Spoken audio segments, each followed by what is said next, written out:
evening, everybody. It is December 9th, 2023.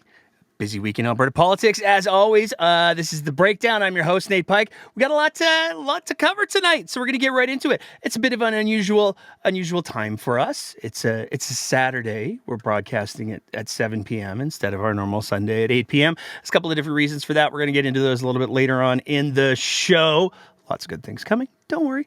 But let's get right into the events. Some of the bigger events. It was a busy week, so we can't possibly cover it all. But let's get into some of the bigger events of the week right out of the gates. We're going to start with none other than Dr. Trevor Tombe. Had a busy little week this week. He was releasing stuff left, right, and center, and a lot of it is really important stuff, and it's stuff that we're going to spend a little bit of time on tonight. So to start with, he released, in conjunction with Dr. Jennifer Winter, an infographic. It's like a little mini research thinger that says, hey, here's a topic, and here's a very short, condensed version of an incredible amount of math and research that generally goes into these things, because we got a couple points that are important that we think people should know. We're going to talk about what that infographic says, because there's a lot of conversation that's going on right now about the carbon tax. We're seeing the federal conservatives. They're going on and on about, carbon tax is just the worst. We'll get rid of it because affordability. It's just the carbon tax is making everybody's lives so expensive. Except it turns out it's not at all. It's a little tiny bit. So when we take a look at the infographic, we can see from the research that Dr. Tombe did, Dr. Tombe and Dr. Jennifer Winter, I should say, they used BC as a model because BC has one of the longer running carbon taxes. And they took a look at the impact of carbon tax on inflation, and it works out to, drumroll please, 0.3% of the cost of inflation is directly because of the carbon tax. So that's not 3 cents on the dollar. That's 0.3 cents on the dollar, or 3 cents on $10, which is not the crippling cost that a lot of politicians and pundits, for political points, heavy on the alliteration out of the gates already tonight, like to make it up of. They like to say, it's costing everybody so much more, and if we just get rid of the carbon tax, then life across Canada will be more affordable. But it's important to remember that inflation is actually a global thing. It's not something that's just impacting Albertans. It's not something that's just impacting Canadians. Inflation is going on across the globe, and life is getting more expensive for pretty much everybody on the planet right now. And there's a boatload of really complicated reasons for that we're not going to get into right now. We're talking specifically about Dr. Tombe's work this week and the carbon tax. And like I said, he had himself a busy little week, because he also worked with journalist. I don't know why that word wasn't coming to me. Robson Fletcher. And they put together a piece to take a look at who actually benefits from the carbon tax rebates, who actually loses out, who doesn't get the amount of money that they're expecting to get because of the carbon tax, who, because of the carbon tax, still isn't getting ahead despite the rebates. Because one of the things that we've heard about the rebates is that for a lot of people, the rebates actually put them ahead of the game. They get more money back than they pay in carbon tax. Dr. Tombe and Mr. Fletcher did a little bit of a look, and the results are pretty striking. We're going to throw up a couple of the graphs that they put together. Here's the first one. This is federal carbon tax versus the rebate. Households with incomes. So this is a household with a total income of $50,000 to $100,000. And the question is, for which groups get money, and how much are they ahead per month? Now, if you're listening to the audio version, I'm going to try to walk you through this. If you're watching the video version, then this will probably be a lot more exposition than you actually want. But we broadcast multiple platforms, so you got to do what you got to do. But if we take a look at the first graph, that 100,000, you can see overwhelmingly the people who are receiving rebates, we're looking at almost 95% of people who are making household incomes between $50,000 to $100,000 are coming out ahead because of the carbon tax and because of the rebates. And you might be thinking, well, they're not making very much money, so I bet that doesn't translate upwards. And in fact, it does. Because when we take a look at incomes from $100,000 to $175,000, you're still looking at roughly 80% of people, give or take, who are coming out ahead. And a household income of $175,000 is not a whole lot to, you don't want to sneeze at that. That's a healthy income. Where it starts to get really telling, though, is even if we go 175 to 250,000, more than 2/3 of people coming out ahead monthly. The rebate exceeds the costs of what they're paying in carbon tax. Now, there are some people, that's that 20%, who it's costing them a little bit more. But the vast majority, the numbers that we're talking about here, for the vast majority of people who are being negatively affected, we're talking about $20, $30 at the most a month. But again, 2/3 of people who are making $175,000 to $250,000 a year are still getting more from the rebate than they pay in carbon tax. And then we look at the $250,000, $250,000 and above, and still roughly half of people who are making more than $250,000 a year are ahead. They're still getting more per month from than they're paying in carbon tax. So this is not a small amount of money. And when we're talking about affordability, when we're talking about things that people are concerned about, because the affordability crisis in this province and in this country is very, very real. There's no debating that. The costs of things are going up. But when we compare the fact that, as per Dr. Winters and Dr. Toombs' research, inflation is only being increased by 0.3%, because of the carbon tax. And the vast majority of Canadians are still coming out ahead because of the rebate. Were Canada to get rid of the carbon tax, if the Conservatives got elected federally and they got rid of the carbon tax right now, the reality is more Canadians would be worse off than they would be better off. Now, I'm not saying you should like the carbon tax. I'm not saying that at all. Nobody is like, yay, I get to give money to the government. That's fun. Nobody thinks like that. Nobody does that. And there's probably like 3 people, but that would be the extent of it. The vast majority of people recognize that paying taxes is one of the things that we do to have a functioning society. And most people who have been paying attention to the carbon tax are aware that it's designed to change behavior because the planet's on fire. And it's an effective way to change behavior. Now, it's being undermined in a bunch of different ways by policy decisions not only currently coming from the federal government, as many people way smarter than me have pointed out, like Dr. Toom and Dr. Andrew Leach, and many others. But the reality is the carbon tax, on the whole, is a net benefit to Canadians, and it's not the driver of inflation that people are saying that it is. So, moving on from there, but kind of staying with the theme. It's going to be a bit of a long theme tonight of people believe strange things.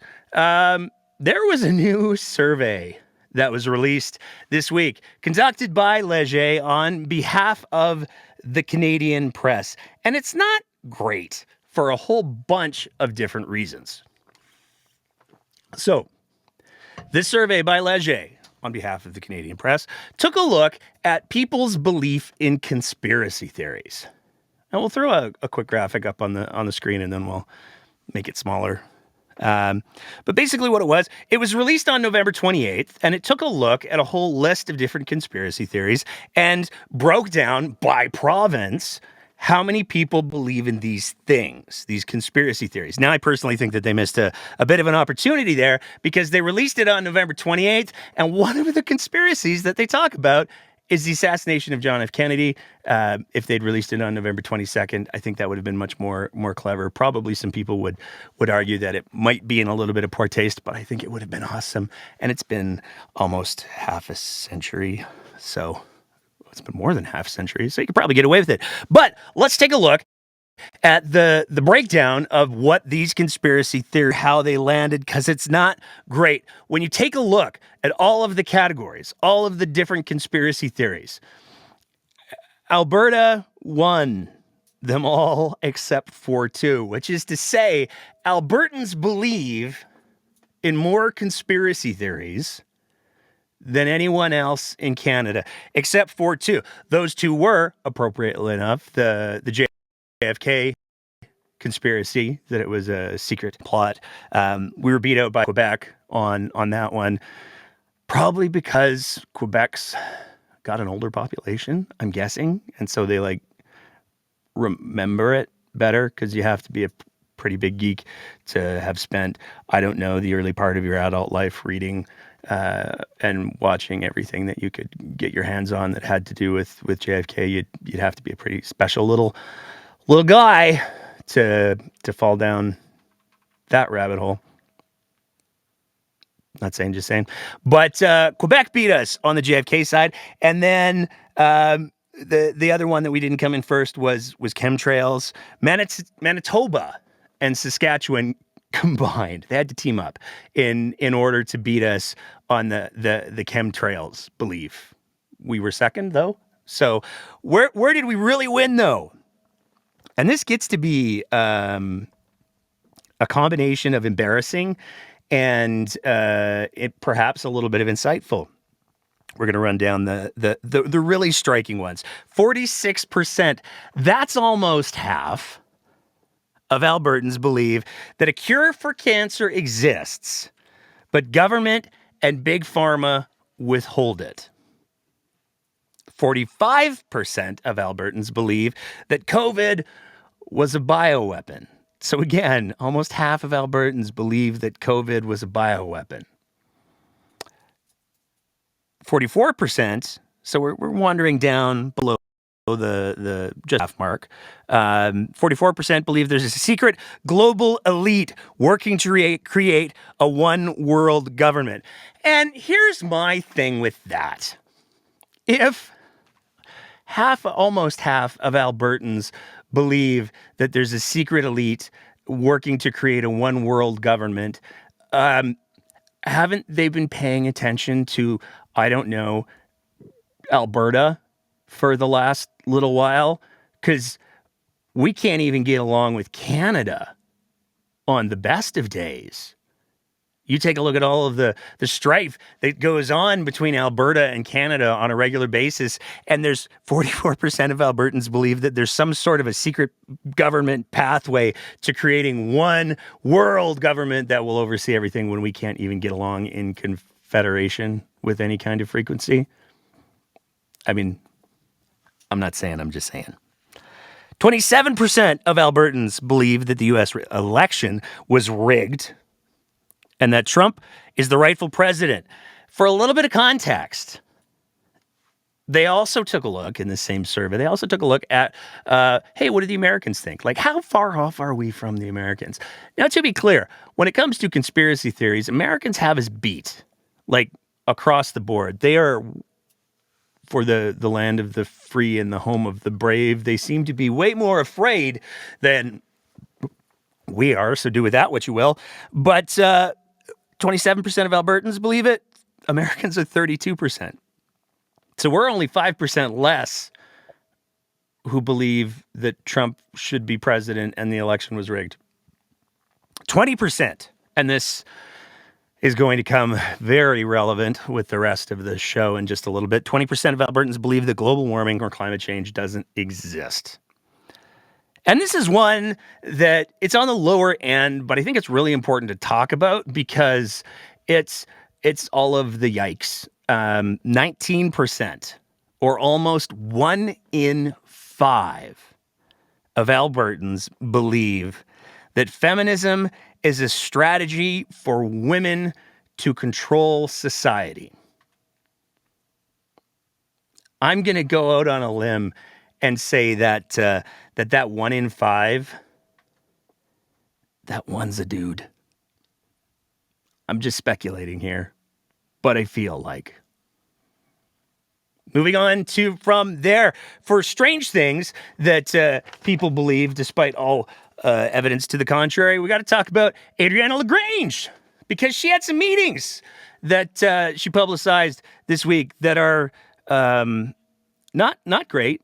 Not great at all, actually, when we take a look, when we peel back the layers of the onion, as it were. The first one we got to talk about is the meeting with the naturopaths. She had a meeting where she sat down with the president of the College of the Naturopathic Doctors of Alberta to discuss the role they play in primary care. We're going to unpack a bit of this. We're actually going to be doing a much longer episode on the whole naturopath thing, because this is something that Danielle Smith has repeatedly talked about. It's very clearly something that Adriana Lagrange is carrying the football for. So it's going to be an issue in the province of Alberta for quite some time. And when you start to take a look at the history of naturopaths, including the current history, we're going to talk about that in just a sec, it gets really bad really quick. But it's also a really big rabbit hole to go down. So we're going to dedicate a whole episode to that in the coming weeks. But Adriana Lagrange, people visit naturopathic practitioners for various health-related purposes, including, and this is the one that got everybody upset, primary care, overall well-being, and the treatment of illnesses.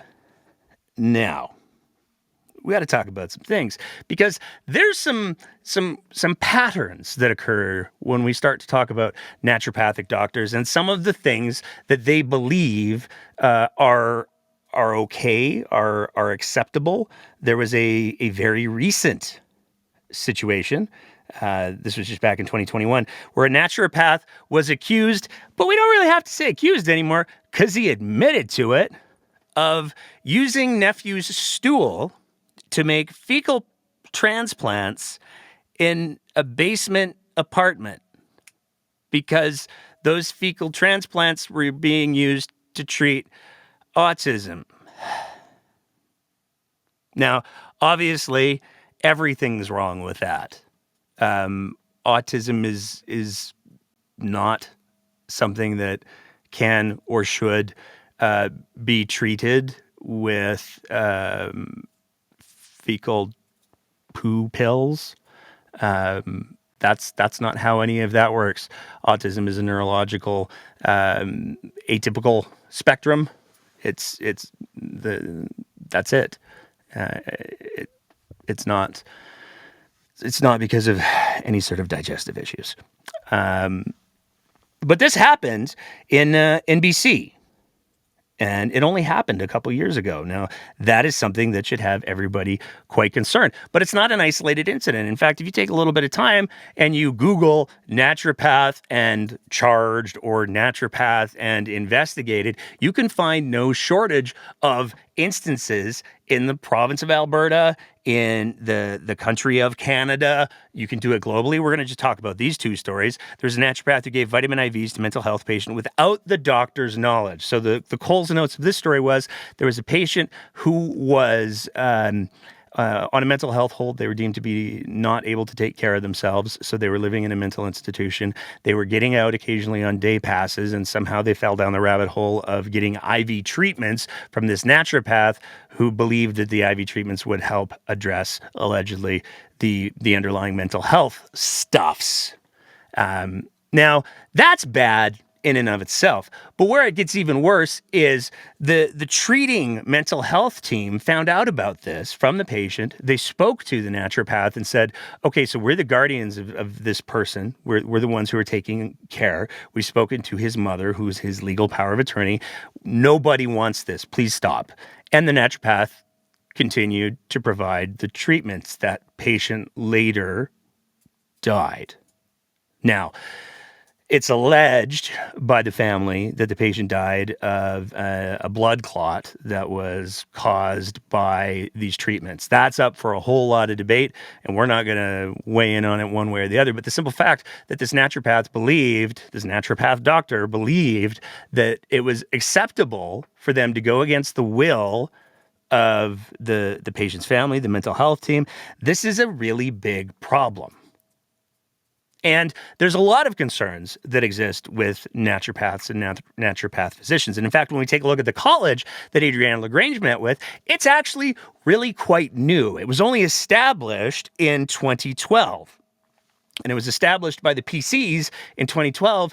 They justified it by saying there needed to be a college in order to ensure safety.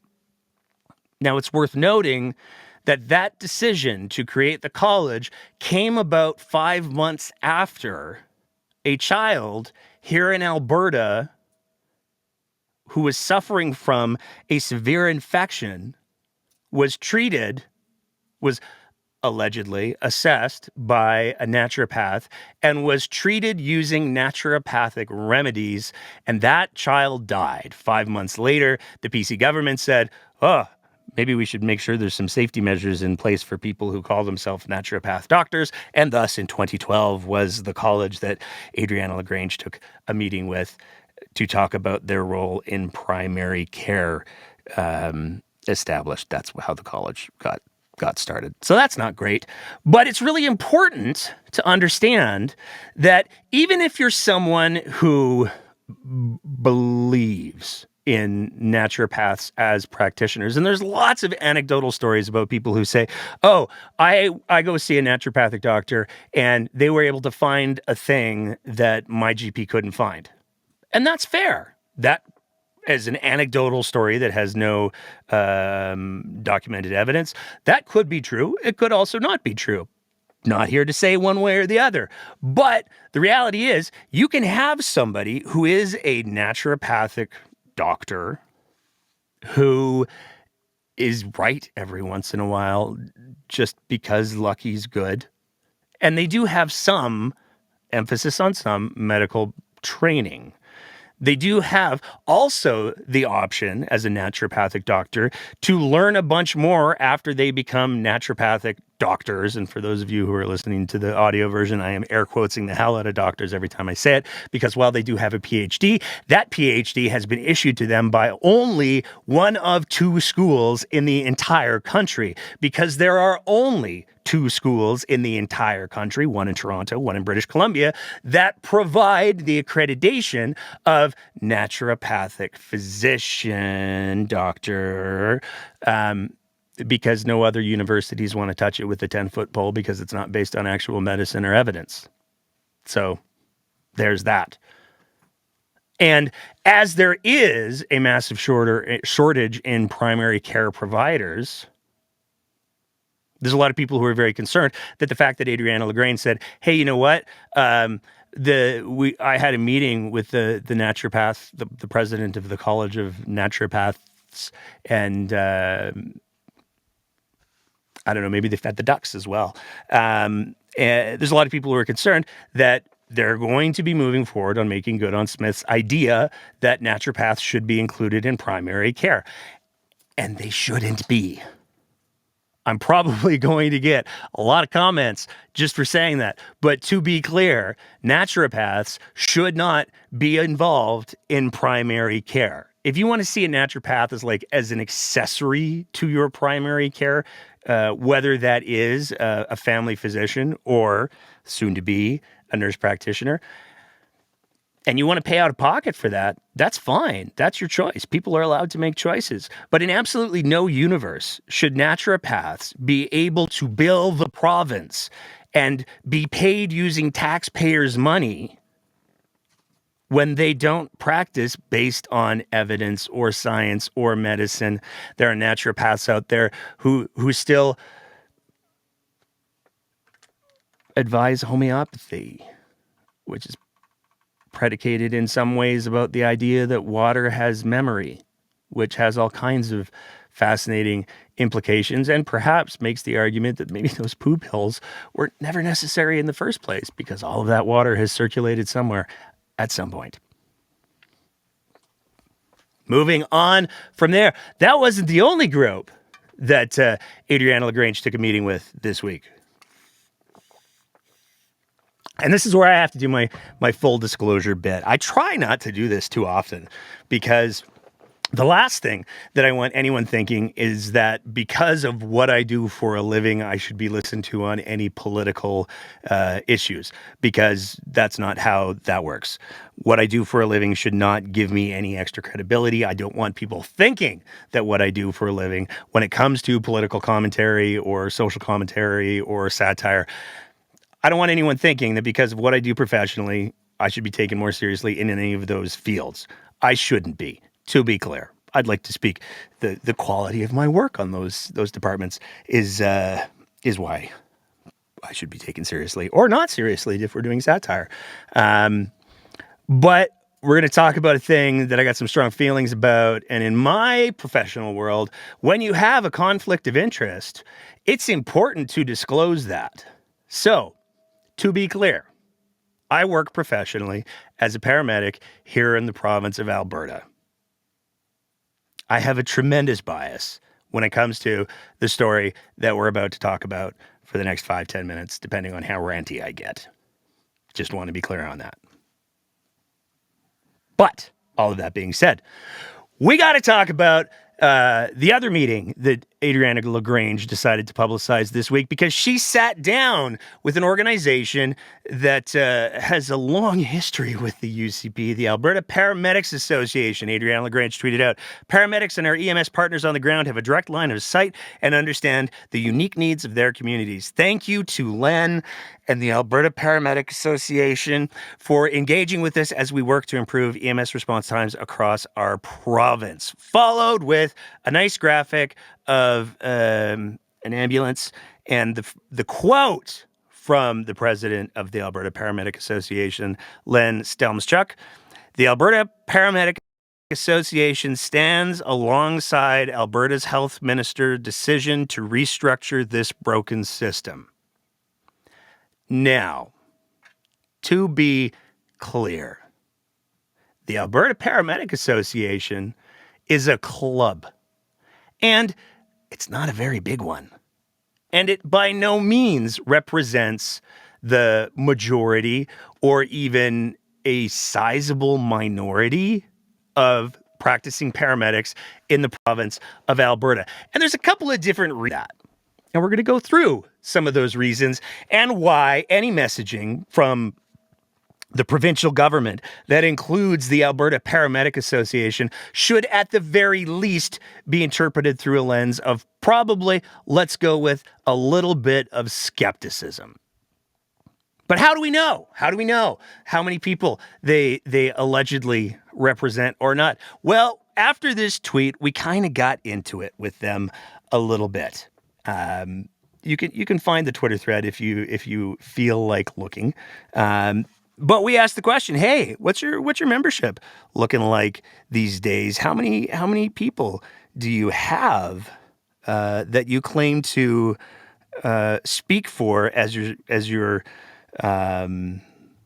speaking to the government of Alberta and endorsing massive changes to the healthcare system that most people say will have absolutely no positive impacts on the overall state of the healthcare system.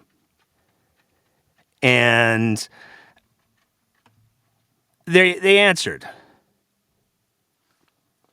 We give you more accurate numbers when registration/renewals occur on December 15th. The number has been, which is an interesting phrasing, has been, historically, approximately 1,000 members registered. Alberta College of Paramedics state there are currently 8,000 plus registered members practicing. So let's throw a little bit of context on here. Historically, the Alberta Paramedic Association has been allowing people who aren't even paramedics to become members. They've allowed friends and family to become members. So how many of those 1,000 members are actually practicing paramedics is really open for some interpretation and some debate. And it's certainly not something that they were happy to provide right out of the gates there. So at best, let's assume, heavy emphasis on assume, let's assume that the Alberta Paramedic Association has 1,000 members who are practicing paramedics currently. We'll just suspend all skepticism and history of how that organization is practiced. Let's assume that. So let's say that we assume that at best, they're representing like 13% of paramedics in the province of Alberta, which isn't a super sizable chunk of the pie. But how engaged, how invested is their membership in the success of the organization, in the quality work that they do representing paramedics to the government of Alberta? Well, to get the answer to that, one might argue that we don't need to look any farther than their current board, which doesn't look super great. Because when you actually take a look at who's on the current board, there are more vacant spots on the board than there are board members. And it's fascinating that we're going to talk about the membership as we go through some of these vacant positions. So as per the Alberta Paramedics Association's website, this is as of today, bearing in mind that they had their AGM a couple weeks ago. The president is, as we said, Len Stelmaschuk. The registrar, who would be handling all those memberships, they don't have one. It's vacant. They do have a treasurer, but they don't have a board secretary. They don't have a director of education. They don't have a director of wellness. They do have a director of skills and a director of ethics. Now, that's the board. What about their executive branch, the people who manage the day-to-day operations of the Alberta Paramedic Association? What about their chief operations officer or their executive director? They don't have one. What about their chief development officer? They don't have one. What about their chief business performance officer? Yet again, they don't have one. They do have a chief finance officer who's actually the same guy as their treasurer. So that tells you a little bit about how engaged the membership, whoever makes up that membership of the Alberta Paramedic Association, actually is. Because apparently they have, let's count again, 1, 2, 3, 4 people involved in their organization that claims to represent just over 10% of the paramedics in the province of Alberta. Maybe that's why. And I'm just speculating here. I can't say with any certainty or authority. I'm just speculating. But maybe that's why they were so eager to find any kind of relevance that the government of Alberta might be willing to offer. Maybe that's why when Adriana Lagrange and Danielle Smith blew up the healthcare system in the province of Alberta, they were there out of the gates offering their full-throated support. The Alberta Paramedic Association supports the minister's refocusing of the current health model in Alberta. This revisioning allows for opportunities to tackle current issues and create system enhancements in the delivery of services for Albertans, including those improvements linked directly to the profession of paramedics. That quote is from the press release that was issued on the day that Adriana Lagrange and Danielle Smith blew up the healthcare system in Alberta in a way that many argue is a pathway to increased, and we can't say privatization because Albertans won't ever pay out of pocket for it, but we can say profitization because we can see how there's a lot of private companies that are just salivating at the new model that Danielle Smith and Adriana Lagrange have brought to the table, where they're going to be able to get involved in public health care that will no longer be publicly delivered, but privately delivered for profit. Maybe that's why. And again, just speculating here, the Alberta Paramedic Association had no problems with their endorsement that allowed Danielle Smith to respond to a question from the opposition leader invoking their full-throated support. We can go to Hansard. Rachel Notley asked the question. Miss Notley. Well, Mr. Speaker, the Premier can claim integrated health all she wants, but this radical overhaul does nothing but tear our healthcare system apart. Her own plans details the risk of complete system failure and fractured care. But the UCP's plan will not just fracture public health care in Alberta, it will absolutely shatter it. If the Premier wants to refocus, why won't she turn her attention towards hiring more frontline healthcare workers to take care of Albertans, or does she believe we already have enough? To which Danielle Smith responded, "Thank you, Mr. Speaker, something that the official opposition and leader and I agree on. Let's make sure that resources are going to the front lines. It's the reason why so many frontline health professionals have stood to validate what we're doing today. Elliot Davis, Strathcona Professional Firefighters Association, Dr. Sue Pendergast. That name sound familiar with all the nurse practitioner stories that have been going on lately? The president of the Nurse Practitioner Association, Dr. Les Sheeler, an anesthesiologist, Dr. Paul Parks, president of the Alberta Medical Association. That one's probably up for some debate. And Len Stelmaschuk, president of the Alberta Paramedic Association. So this is an organization that on more than one occasion has lended itself to the Premier to provide credibility that some might argue an organization that only represents 13% at best of the paramedics in the province of Alberta doesn't actually have the credibility to lend, because they don't even have a full board, and they only have one of their 4 executive positions currently staffed as per their own website as of today. But of course, there's more, because Len is just the current president of the Alberta Paramedics Association. Let's see, who was the former president of the Alberta Paramedics Association?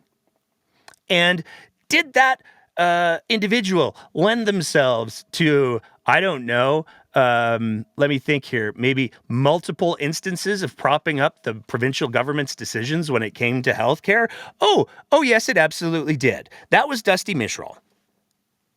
And Dusty was there to provide credibility for the COVID-19 vaccination decisions when the provincial government decided, after they hadn't originally, to include paramedics in being vaccinated in phase 1 of the vaccination rollout.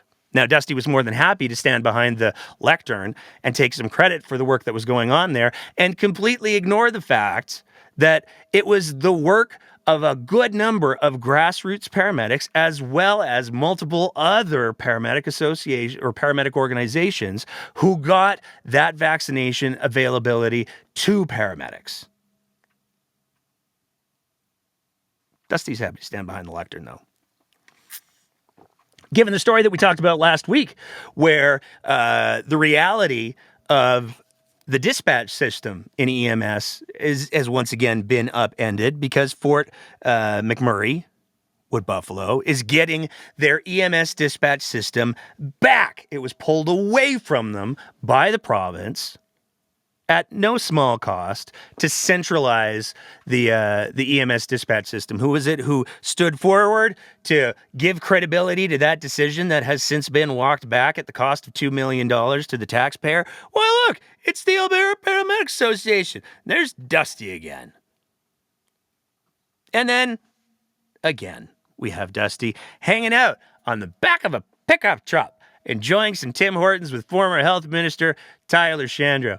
And if that was all that we could talk about in regards to the former president of the Alberta Paramedic Association and the rather close affiliation with the UCP, then we'd be done. But it's not, because of course there's always this.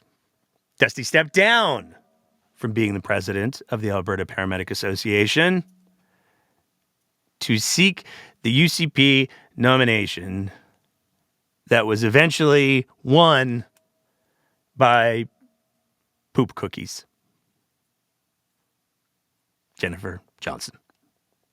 So when we're talking about the Alberta Paramedic Association, it's probably a good idea to keep in mind the quality of work that they do and their close affiliations with the UCP government over the years. But just to put the cherry on top of this little one, we swung by the Alberta Paramedic Association's Facebook page today to see, hey, maybe they had their AGM, maybe they made some new announcements about filling some of those half a dozen plus vacant roles within their organization. We couldn't find any examples, but we did find what appears to be an ad for an insurance company.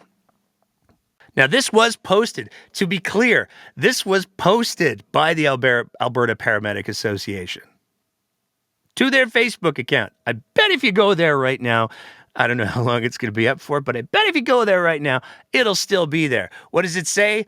Nobody wants to entertain the thought of a break-in, so already we're super relevant to the practice of EMS. But the truth is, investing some time, energy, and a little bit of money can make a world of difference to protect your home belongings and peace of mind. Here are our top 10 tips to fortify your home security. For more guidance, connect with ProLink. We can help you arm yourself with the right precautions, including the right insurance, yada, yada, yada, yada. For as a member of the MPA, you could say, as a member of the APA, the Alberta Paramedic Association, you could see savings of up to 15% off your home and auto coverage through ProLink's group program. They didn't even change the tense of who wrote the ad for the insurance company. I mean, 15% off insurance these days with the insurance rates, that's not terrible. I can understand why some friends and family might sign up for memberships if they're still running that program. But to have this as the most recent post on a Facebook page that's claiming to represent paramedics when very clearly they're just as invested as representing an insurance company and taking word for word their advertisement and posting it as if it was their own, that's pretty telling, some might say, about the kind of organization that Adriana Lagrange is using to prop up her decisions when it comes to healthcare. Moving on from there. The big story. Well, there was two. There's a couple. We got a couple other stories to work through, and then we'll open it up to our open mic. I don't know if we're going to get anybody in for the open mic tonight because we changed the time and the day of the show on like 48 hours notice. But if we do, cool. If there's anybody who's listening on the Twitter Spaces or if you're watching on YouTube or Facebook and you want to tell me how we got something wrong or you want to talk about something that we haven't covered, then hop on to the Twitter Spaces and on a mobile device, can't do it on your laptop, can't do it on your iPad. But if you got a phone, you can do it there. The other big news this week, federal government has been talking for quite some time about how they're going to be putting in an emissions cap on oil and gas production. And there's a couple of different reasons for that. One of the biggest ones is oil and gas sector is responsible for 28% of all of Canada's emissions. So the change has been a coming for a while. Now, as you may know, if you listened to last week's show, Danielle Smith, she's not so much in the province right now. She's a little bit in the Dubai area. She might be back in town as of this recording, but she spent the whole week in Dubai, and she was not happy with the emissions caps at all. So we're going to get to some clips from her in a sec. But first, we want to, in all fairness, talk about what the Fed's argument is. So the Feds argue that their policy cap still allows for a 12% increase in production. So Daniel Smith, the UCP, some other people have been saying, you know what, if they come in with this emissions cap, that's a de facto production cap. But what the Feds are saying is in the regulations, they've built in increased production of 12%. So they're still allowing the industry to grow 12% more with these emissions requirements. And what they're proposing to do is cap 2030 emissions at 35 to 38% below where emissions were in 2019 to reach the government's goal of reducing carbon emissions in the sector to net zero by 2050. Like I said, the oil and gas sector is responsible for 28% of Canadians' emissions. Now, the federal government is arguing that most of the emissions reductions will be driven by tech, which is also very familiar to what Danielle Smith and the UCP have been saying. Danielle Smith and the UCP have been saying, hey, you know what? We shouldn't be decreasing production in any way, shape, or form. What we should be doing is allowing tech like carbon capture, upgrade storage, or pulling the carbon out of the air with fans or something. I don't understand the technology. That's the things that we should be banking, putting it underground, putting it in concrete, making, as Danielle Smith is very fond of talking about, making vodka out of it. There's all kinds of options for what we could be doing with our greenhouse gases. But we shouldn't be reducing the production. We should be relying on technology. What the feds say, they're making the same argument. They're arguing that reduction in emissions should be driven by tech. The other big thing is that these aren't hard caps per se. They allow for companies to purchase carbon offsets and contribute to a decarbonization fund if they're not able to get to the numbers at the times they're supposed to be at. Now, one of the other things that these emission reductions are calling for is a 75% decrease in methane reductions. Now, you might remember a couple weeks ago, Danielle Smith and a bunch of UCP people were like, hey, you know what? Great news. We crushed the methane. We got it down to our goal a couple years early, in fact, where they got it down to less than 50%. Except they didn't do that. They used one specific method of testing to determine that they had achieved that 50% goal. But a new study that has been widely accepted that uses practices that are gaining more and more acceptance because they're more accurate globally, not only takes a look at ground level methane release, they also take a look at the methane release and the amount of methane released by plane and also going even higher by satellite. And what they're saying is Alberta's celebration of the 50% is off by a significant amount. So as much as Danielle Smith and the UCP are very happy to say, oh, we hit our 50% reduction, there's actually really, really good evidence that nope, that didn't happen at all. You're still quite far off the mark, which is why it makes sense that the federal government, who do have jurisdiction over emissions, as the Supreme Court has said, would say, hey, you know what, we would really, you need to hit those goals. But as we'll see in a minute, the federal government isn't the only one. They're not the only ones who think that 75% goal is important, but also achievable. We'll talk about that in just a sec. The federal government also says, like I said, there's options for companies to purchase offsets and invest in reduction emission tech. They say that basically what this policy does holds oil and gas companies to promises they've already made. Now, what a lot of other people argue is this just adds another layer of administration on top of already existing levels of administration, because so much of what's in the policy actually aligns with what Alberta has said that they're going to do anyways. But Danielle Smith, she was having absolutely none of it. Any way to find that middle ground where before the feds want to come forward with potential legislation, that the two parties can meet and find that middle ground instead of like react and then another reaction? Because it seems like a very combative relationship at this point in time. Well, that's very much up to Steven Guilbeault. We have been meeting at the table for the last number of months. I have a great relationship with Francois Philippe Champagne. He has worked collaboratively with us on working to get the net zero Dow Chemical petrochemical program to the finish line, the net zero Air Products hydrogen program to the finish line, as well as Heidelberg's net zero cement, which is going to be announced next year. That is what cooperative federalism looks like, is the respect that Minister Champagne treats me, treats my ministers, and treats our government, and treats our jurisdiction. The attitude that Minister Guilbeault has taken towards our province is absolutely unacceptable. And in fact, he has arrogantly said that whatever conversations that we've had at this table are irrelevant.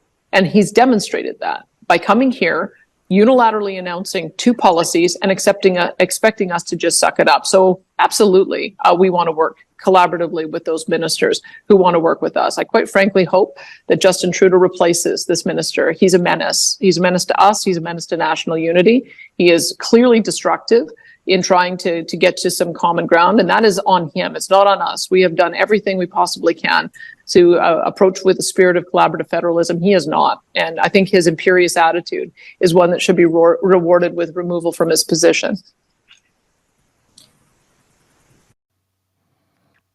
Danny just doesn't like Mr. Stephen Guilbeault. This has been a long-standing feud that has gone on between Danny and Mr. Guilbeault. And, you know, you can say that Mr. Guilbeault hasn't necessarily been quite as cooperative as Danny would have liked to in agreeing to her ultimatums. But it's also worth remembering that when it comes to less than respectful behavior or rhetoric, Mr. Guilbeault does not hold a monopoly on that. It wasn't very long ago that Danny did a little story where she talked about how she felt without equivocating whatsoever in regards to Mr. Guilbeault. And she really didn't pull any punches whatsoever. Going back to August 30th in 2023, how did she describe the feds and Mr. Guilbeault? They don't know anything about the electricity system. They don't know anything about our energy sector. They're presuming that things they are announcing are achievable. They're not.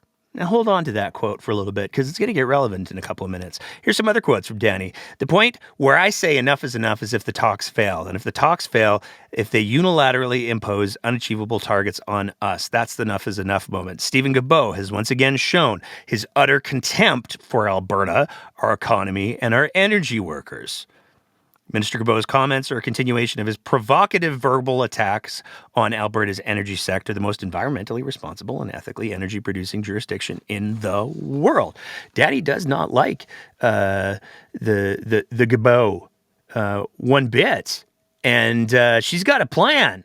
And if it sounds anything like another plan, I mean, that's probably because it's kind of the same plan. So what would Sovereignty Act do if you're going to do in this? I mean, we saw that the Sovereignty Act seemed like it was just a symbolic gesture for on CER. Would it be any more of than a symbolic gesture for this, or are there certain methods by which you would not? Alberta would not comply with this? I mean, how does that actually work in the real world? Because the last time we had the Sovereignty Act last week, it was heavy on symbolism and a crown corporation, which you could have done otherwise. Well, I'll tell you, I mean, if the clean electricity regs go ahead, we will start creating natural gas power generation that, whether we fund it through a crown corporation or some other means, we will make sure that gets built. That is not symbolic. That is, in actual point of fact, the truth. The Capital Power has said that under the current clean electricity regs, they will not invest in any more natural gas-fired generation. So we have said we will be the generator of last resort, and you'll just have to watch me if you don't believe me. That is what the Sovereignty Act was about, is it sending the indication that we are simply not going to comply with federal rules around this, and we are going to make sure that the power stays on and that we get the generation that we need.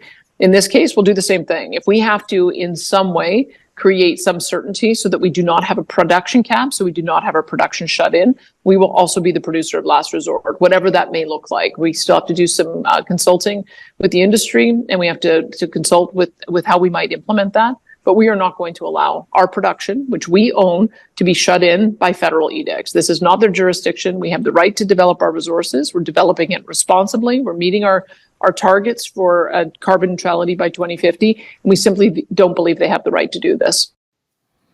So, to recap, Danny, the free market libertarian, her response to the provincial clean electricity regulations was to say, "Hey, if you're going to force people to have net zero by 2035, then what we'll do is we'll create a crown corporation and we'll build all the natural gas power plants, because we're not going to go the renewables route in any sort of substantive way, apparently, or the power storage route in any sort of substantive way. We're just going to go with natural gas. And if we can't convince investors and companies that there's a business case for natural gas, well, then we'll just provincialize the power delivery system in the province of Alberta, and we'll take over all of the natural gas plants and make it a crown corporation so that the government then has to fight with the government. Hey, remember that whole conspiracy theory about that one world government working together?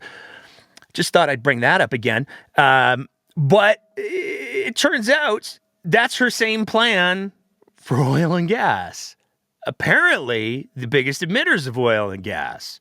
She's going to nationalize oil and gas development, which would presumably mean buying the companies and the infrastructure to do all of the oil and the gas.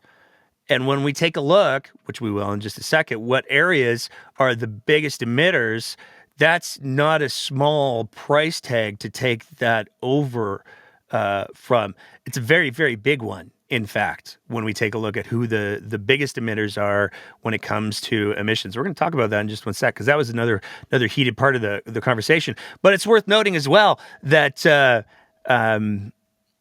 Danny wasn't the only one who had her feelings hurt by Stephen. We had a productive first meeting. I reached out to him last week to let him know about the success that Alberta had when it came to meeting our methane emissions reduction targets 3 years ahead of schedule, and update him on our CCUS tax credit program. We met here in Dubai, and at that meeting, he refused to tell me when they would be announcing this emissions cap, what would be included. His words were that we needed to sign an NDA. And as Premier has said, if this was a constructive federalism, we wouldn't have to sign an NDA to have a conversation with the federal government about policies that impact areas of provincial jurisdiction. That is wildly disrespectful, given that my meeting with him was only 2 days ago. So they knew exactly what they were up to. They just didn't want to have the conversation. I think that is, I quite frankly think that is unbecoming of a minister, and I think it's absolutely disrespectful. So disrespectful that the federal government would have a planned policy announcement, and Rebecca Schultz, who's not the Minister of Energy, by the way, she's environment. Rebecca Schultz wanted to know what the Fed's plans were, and the Feds wouldn't tell her without her signing an NDA. It's not like the provincial government in Alberta under Danielle Smith has in any way misrepresented the Fed's positions in the past, publicly or privately. It's not like there's been social media campaigns that have been constructed specifically to do exactly that. Is it? It is. It in fact is. So there's been a couple of different examples that we wanted to put out of Danny angry tweeting. In 2022, like father, like son, Pierre Trudeau's NEP almost destroyed our province. Not surprisingly, Justin Trudeau wants to finish the job with a windfall profits tax on our energy sector. This will cost Albertans tens of thousands of jobs and billions of investment. This guy brought in the National Energy Program. Now his son is ready to finish the job, and they both are thinking very, very seriously. On 2023, not too long ago, it's time for Prime Minister Justin Trudeau to side with Canadians instead of his ideological Environment Minister, Stephen Guilbeault. If power goes out in minus 30 or plus 30, Albertans and Canadians know that won't end well. And that was during the launch of the Tell the Feds program. Also from this year, unfathomable. Alberta Rachel Notley's NDP just stood in the legislature and voted to keep the carbon tax and continue supporting Justin Trudeau's unfair treatment of our province. Our united Conservative team will continue to fight for the end to the carbon tax. But it's not like Danny's ever done things where she's maybe taken invitations completely out of context and then wildly politicized them. Oh, wait, that's exactly what she's done. When the couple of her cabinet ministers were invited to attend a hearing and testify. It was the Committee for Environment and Sustainable Development. And Danny said, "You know what? I'm not gonna send Brian Jean, Nathan Newdorf, and Rebecca Schultz. I'm just gonna take the invitation for myself." And then when that hearing was actually canceled, she claimed that she was uninvited. This was the fastest response we've ever received from the feds. Apparently, they don't want me to testify about electricity grid reliability and our pursuit of carbon neutrality by 2050. After all, I wonder why. It's inconceivable how somebody who uses the kind of gentle words and careful diplomacy that Danielle Smith in the UCP would in any way cause the federal government to say, "Hey, we've got this big policy announcement. If you want to know the details, then we're going to have to ask you to sign a little thing saying that you're not going to go ahead and tell everybody what those policy announcements are in advance and try to twist them to your own political gain. It's not like you're going to do that, right? So if you could just sign this non-disclosure, that'd be great. It's not that unreasonable." But then, and this is sort of the cherry on top of the whole press conference. And we're going to get into this in a little bit more detail, but we're going to play a couple of the clips. This is a little edited together, but we're going to play a couple of the clips because Danny got into it with a reporter exactly what's been going on with Alberta's emissions. All Canadian emissions are decreasing. Alberta's are not. I think Alberta may be the only jurisdiction in the G7 where emissions are increasing. I've been around long enough to remember Ralph Klein saying you have to hunt where the ducks are. And I mean, this is, if Canada wants to reduce its emission, it has to come from the oil and gas sector. I mean, what do you expect the Minister Guilbeault to do? Well, I guess I dispute your assertion. We've reduced electricity emissions 53% from 2005 to 2021. We've reduced methane emissions by 45% from 2014 until now. Emissions have gone up radically in Alberta. But follow-up question. We had a couple of polls earlier this fall that suggest as many as 2/3 of Albertans actually support an emissions cap on oil and gas. How confident are you that Albertans back you on this? What are your numbers? I think it was 62% in one poll and 57 in the other. No, what are your numbers that you're talking about emissions going up? I just need to know what your baseline is. It was from the Canadian Energy Regulator, Premier. I mean, I can send them to Sam if you like, but Albertans' emissions are going up. I don't really want to argue about that. I'd like an answer to my second question, please. Well, you did assert. That's why I'm curious what your numbers are, because I gave you the two examples of how our emissions have gone down. That's why I need to know why you say that they've gone up. Carbon dioxide emissions have gone up. You're forcing me to guess here, but I think it was something like 256 megatons. I don't have the number offhand. I can find it from the Canadian Energy Regulator and send it along to Sam. Too sweet. But I would like an answer to my second question, please. Okay, well, I think emissions are going down. This is why we're probably not going to get an answer to this, because yes, emissions have gone down 53% in electricity. They've also gone down 45% on methane. So if you asked Albertans, do you want your production shut in so that you lose 1.2 million barrels a day of production and you reduce revenues by 6.5 billion a year and you're cutting a third out of our health budget, I suspect you'd probably get a very different answer, because that is what the implications of a production cut of this magnitude would be. And that is not something that Albertans support, and it's certainly not something that the federal government should support either. When this industry gave $9 billion worth of corporate income tax to them last year, that is the consequences of what would happen if we ended up with a production cut, which we won't allow to happen. Now, a lot to unpack in that clip. I love how her reaction is to say, well, you know, in this one small part of the energy sector, emissions have gone down. In this other small part of the energy sector, emissions have gone down. Therefore, emissions have gone down. And that's a fascinating argument to advance. And this is where I'm going to do another. I love journalists so much. As an avowed not journalist, I have nothing but respect and admiration for the work that the real journalists in the province of Alberta do, because there's some very smart, good at finding the facts and the details. One of them is Jason Markusoff. Jason Markusoff put out in response, direct response to Danielle Smith's whole little rant there, a little bit of a rebuttal. He said CP's referring to all the Twitter handles. The reporter questioned Daniel regarding the fact Alberta's emissions have been rising steadily while most other jurisdictions decreased. The premier doubted that assertion. Here's the latest year of national stats. And this graph is really quite telling, because not only does it demonstrate very, very clearly that, yep, if you look, Alberta's emissions are, wow, they're really going up. The three different colors are 1990, 2005, and 2021, because those are the most recent numbers that we have.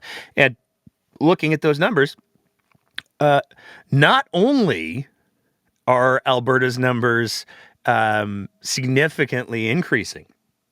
So that reporter who was asking that question was absolutely right. Not only are those emissions significantly increasing, but when you take a look at all of the rest of the provinces, the 2021 numbers are almost more than all of the other provinces and territories combined, with the exception of Ontario.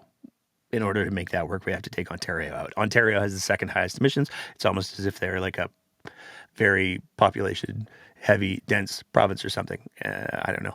But even Ontario's emissions have precipitously dropped from 2005 to 2021. Alberta is the only province that is having significant increases. So the reporter was absolutely right. But Jason Markusoff's tweeting out that graph started a fascinating little conversation that puts some important context on Danny's claims that hey, you know what? Electricity's gone down, and, you know, we've got these other sectors that are decreasing. And that's technically true. But let's take a look at this graph from PJ Partington, which is, I just want him to be a character in an English children's book. But he's a researcher. And when we take a look at what the numbers are, this is from the ECCC's National Inventory Report from this year, 2023. When we take a look at where Alberta's GHGs have been going, electricity has in fact dropped significantly. Oil and gas has by and large dropped, but oil and gas has got these little brackety things going on around the side that are really, really important, because it says excluding the oil sands. Everybody else is kind of staying the same, or at least dropping off a little bit. But when we get to the oil sands numbers, in the way it's electricity kind of goes down a little bit. The oil sands double what electricity is doing, but instead of going down, it's going up. And this is why the emissions numbers for Alberta are continuing to rise. It's because of the significant increase in the oil sands amount of emissions. So the reporter was absolutely right.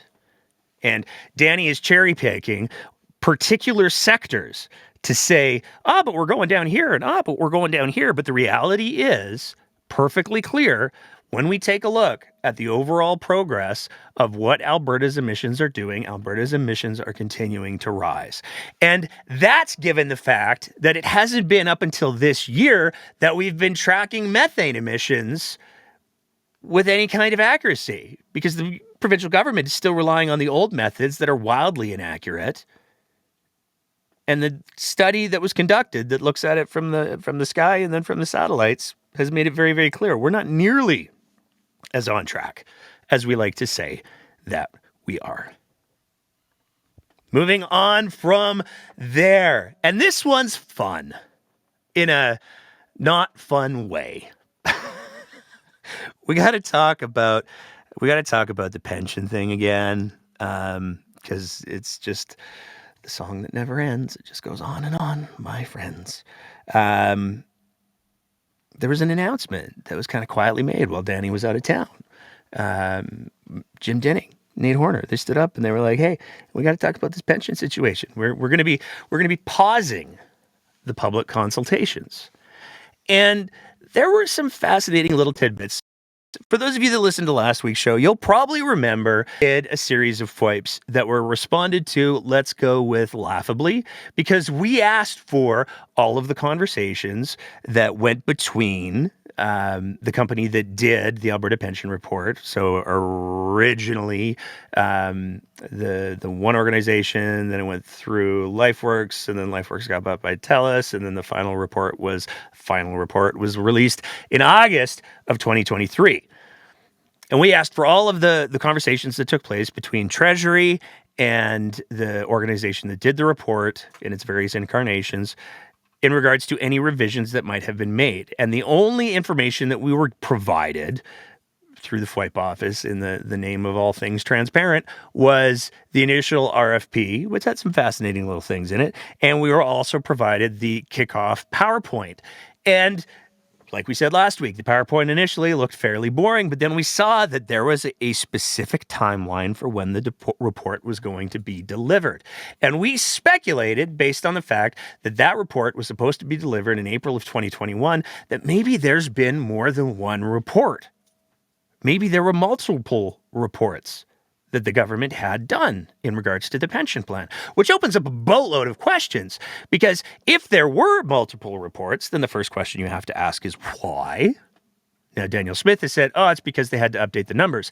But that doesn't line up with the amount of time that it takes to generate the report, either in regards to when the report was delivered or in regards to when the report was released. It doesn't make sense.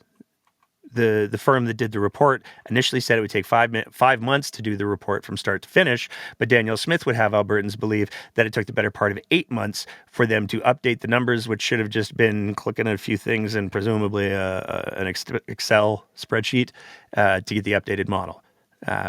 Because Danny's argument was, well, the Canadian pension released some new numbers, so we had to update things, and it changed things.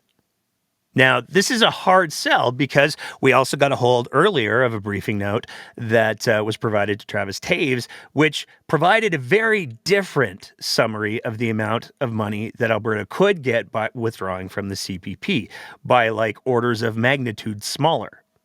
So we speculated. There's got to be more than one report. It can't be just an update. There's got to be more than one report. And we filed a bunch of FOIPs in regards to trying to find out the details of what were all the deals going on with these multiple reports. But then we went and we had ourselves this presser. And we're going to get to the pertinent part in just a sec. But first, we got to talk about why the presser was a thing. And that comes down to they're pushing pause on the public consultations because the feds have said that they'll get the chief actuary to take a look at what the numbers should be and then provide the numbers to the province of Alberta. And then they'll restart the public consultation piece. But even in the dialogue that went on there, Nate Horner was very, very clear. It really, really depends on what the instructions were that were given to the chief actuary, because depending on what the instructions were for how things should be modeled, that can totally change the results, which is kind of the point that we were trying to get at last week. What were the parameters that LifeWorks was given when they redid the report? We'd like to know that, please. We'd also like to know if there were additional costs for the taxpayers of Alberta, please. But those answers are apparently not forthcoming yet. But what did Mr. Dinning say about the current level of support for the APP? So in round numbers, our take on what Albertans told the panel was that about 50% of Albertans say no, don't go to a APP. About 25% have said we're in favor of it. And I'd say then 25 to 30% are still undecided, and they've said, give us more information. 50% of Albertans, they don't want an Alberta pension plan. 25% of Albertans, they maybe do. They do. They want a pension plan. I refer you back to our whole section on conspiracy theories and things that Albertans believe for the reasons that they believe them, but do with that what you will. And then 30% of Albertans, they want more information. 50 plus 25 plus 30 it's starting to make more and more sense why it is the province thinks they can get more money out of the CPP than proportionally exists in the CPP. But a lot of people heard that they were pausing the public consultations and they said, they're pausing the program. Let's be very, very clear. That's not at all what's happening. In the meantime, our panel will engage in other elements of our mandate, such as how an investment fund ought to be managed, how it ought to be set up, and then how it ought to be managed. There's aspects around benefits administration. There are issues around portability, both inside Canada and beyond. And we will continue to explore those aspects through meetings with investment experts, business groups, and seniors groups over the next few weeks. Now, where this gets to be particularly infuriating is the word that I'll go ahead and use, is if you take a look at the RFP that was issued, all of those things were supposed to be addressed. If you take a look at the LifeWorks report, they've said, well, here's our best swing at all of these things, but it requires negotiation with the federal government and the withdrawal from the CPP in order to find those answers. But the panel's going to continue to explore the work that was supposed to be done in the RFP in the first place and that LifeWorks said is going to only be answered through negotiation. So at least they're still working. They're still getting paid. That's the province of Alberta preserving jobs, I suppose. But let's get to the big clip that made, I won't lie, when I was listening to the press conference, I heard this and I went, what? Look, there's been one actuarial report done. One. Morneau-Chappelle did that report a few times, actually. So that's Jim Dinning saying there was only one. The province has only had one actuarial report done, but Morneau-Chappelle did the report a few times, actually. So not once did Morneau-Chappelle do the report. They did it a few times. So this seems to confirm that there were multiple revisions to the Morneau-Chappelle / LifeWorks report.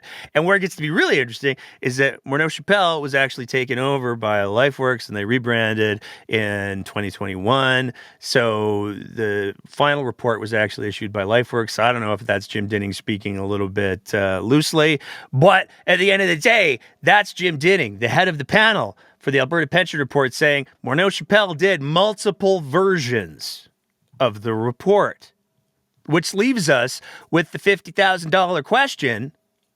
How much did it cost? How was it paid for outside of the original RFP?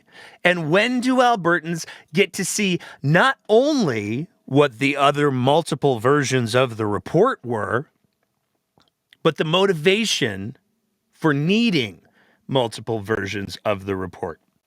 Now, we've spoken to a few people who have been involved in government and who have been in government.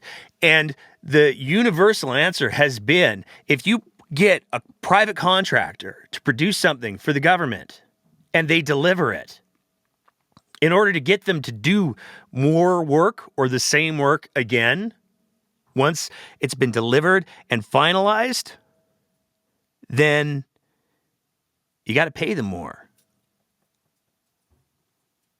But it's also important to remember that the official report was, as per Mr. Kenny when he was premier, was delivered on time in April of 2021. He said that a couple of weeks before the due date.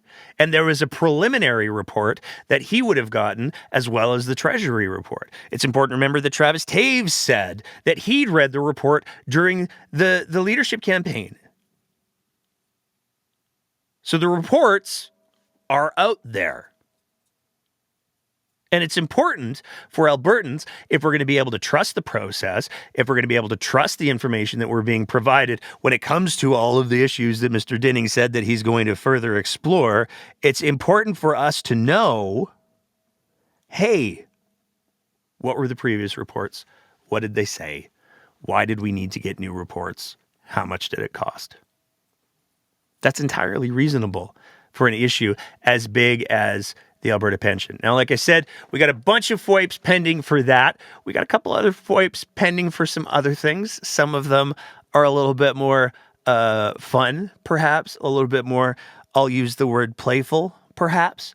And we're looking forward to getting the results of those FOIP requests, but it usually takes a little while. And we're going to be trying something new going forward, because we've spoken to a couple people who have been historically and previously involved in the FOIPing process, and those people have said, you know what you should be doing? If you file a FOIP for specific things and they don't give you the specific information that you ask for, you should be filing a complaint. You should be asking for a review. So going forward, any of our FOIPs where we say, hey, we'd like to know what the correspondence was, we'd like to know what the email was, we'd like to know what the conversations were, we'd like to know if there were any notes in regards to these FOIP meetings, which are all supposed to be publicly accessible, to be clear. We're going to go ahead and we're going to go through that complaint process. So it might be a little bit longer to get the answers, but we're going to play the long game now. Because the short game, while good for jokes and mocking how broken the system has become, it's not getting the answers. So we're gonna try escalating things and seeing where we're going. All of that being said, before we open it up to the open mic, want to just say that this will be. I gotta double check the number here. It was not a small. We have done 88 episodes of the breakdown this year. This will be our 88th episode, which is a lot of episodes. And we have a couple of things that we want to make sure that we hit before the year wraps up. So this is going to be our last episode proper. We've got a couple of interview episodes we're hoping we're going to be able to present before the end of the year.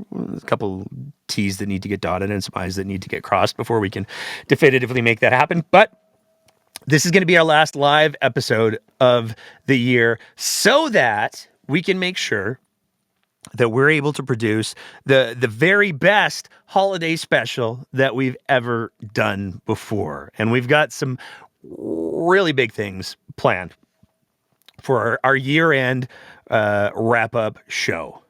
That show's going to be, well, it'll be streamed on December 24th. We're doing it on Christmas Eve. Because here's the thing. We know a lot of our audience watches these things after the fact anyways, but we also, there's a lot of people who, they deal with, what am I going to do on Christmas Eve? They have the lonelies a little bit. And so we're going to stream it on Christmas Eve, 8:00 Sunday, our regular time slot. So if there's anybody out there who's maybe dealing with a Christmas alone, they get to have a Christmas Eve with the breakdown, and it is going to be a return to some of the roots of this show. We're going to have a boatload of fun. We are going to deliver on our interview with the high-ranking individual from Take Back Alberta. We are going to deliver an interview that is absolutely not an interview with somebody who's absolutely not the Premier of Alberta. Not saying, just saying. We're going to have a lot of fun. We're going to do some Christmassy stuff. That being said as well, before we open it up, I just want to say to any of our Patreon sponsors, we got some folks in there who have not added their contact information where we can mail junk to. We're working on our end of year thank you to all of our Patreon sponsors. We've got some fun things planned for that as well. But in order to get you the things, please make sure if you're one of our Patreon sponsors, or if you're thinking about being one of our Patreon sponsors, now's a really good time. Just make sure that you got some contact information so that we can mail you some end of year goodies, because we've got some special things that we're lining up as a thank you to everyone who has supported the show financially over the last year. So, all of that being said, that is the end of our content proper for this episode. And this is the part of the show where we open it up to the open mic. We've got two people regulars who have already weighed in. We're going to bring in Cassandra first, and then we will bring in longtime friend of the show, Ziad, as well. And then, like I said, as well, if anybody has any thoughts that they want to share, hop on over to the Twitter Spaces, and we would love nothing more than to have you weigh in, because this will be our last open mic of 2023. We'll be back with our open mics in the new year. Probably first or second week. I don't know. We have to look at a couple of things. But if you have anything you want to share, please absolutely weigh in. Cassandra, what's going on tonight? Well, I'm so glad I caught this show. I tried to catch it last week. I got in for a little bit, and then my phone died. And I missed the rest of the show, so I didn't get to come on. And I had thoughts which I can't remember anymore, so I can't share them now. But before I get into my thoughts, I didn't catch. I was at a community dinner in Bowness, and as I was leaving, I was like, oh no, they're on tonight right now. I better start listening. So I'm glad I caught you. Well, glad you did too. Yeah. So I say I think I've said that I found a place to live. So I moved in. Retired teacher, lovely lady, is my new roommate, and it's going swimmingly well. It's been 8 days, but whatever. We get along great, so it's really good, and it's affordable. So that is, through all my trials and tribulations, I would really like to at some point, kind of go over some of those things that happened, because there was a lot that happened to me that was about this current government, this UCP government, and how they treat people, and how they like to say that they're not actually throwing money at, that I found out in the course of my little journey facing homelessness. And so, but I think I'm going to leave that for tonight, and I will wait till the new year. And but my biggest thing, like listening just to the whole energy thing, Alberta has been a leader in green energy since before I moved back here 21 years ago. Almost 22 years ago, I moved back to Alberta. And what surprised me the most after living so much time in BC is that I moved into Sherwood Park, and out my bedroom window, I could see the stacks and the refineries and everything else. But just a little northeast, and which is the other direction, was the other direction from the refineries, from where I lived in Sherwood Park. There was a brand new neighborhood that had just been built that was completely energy self-sufficient on green energy, and what it didn't use, it fed back to the grid, and that was over 20 years ago.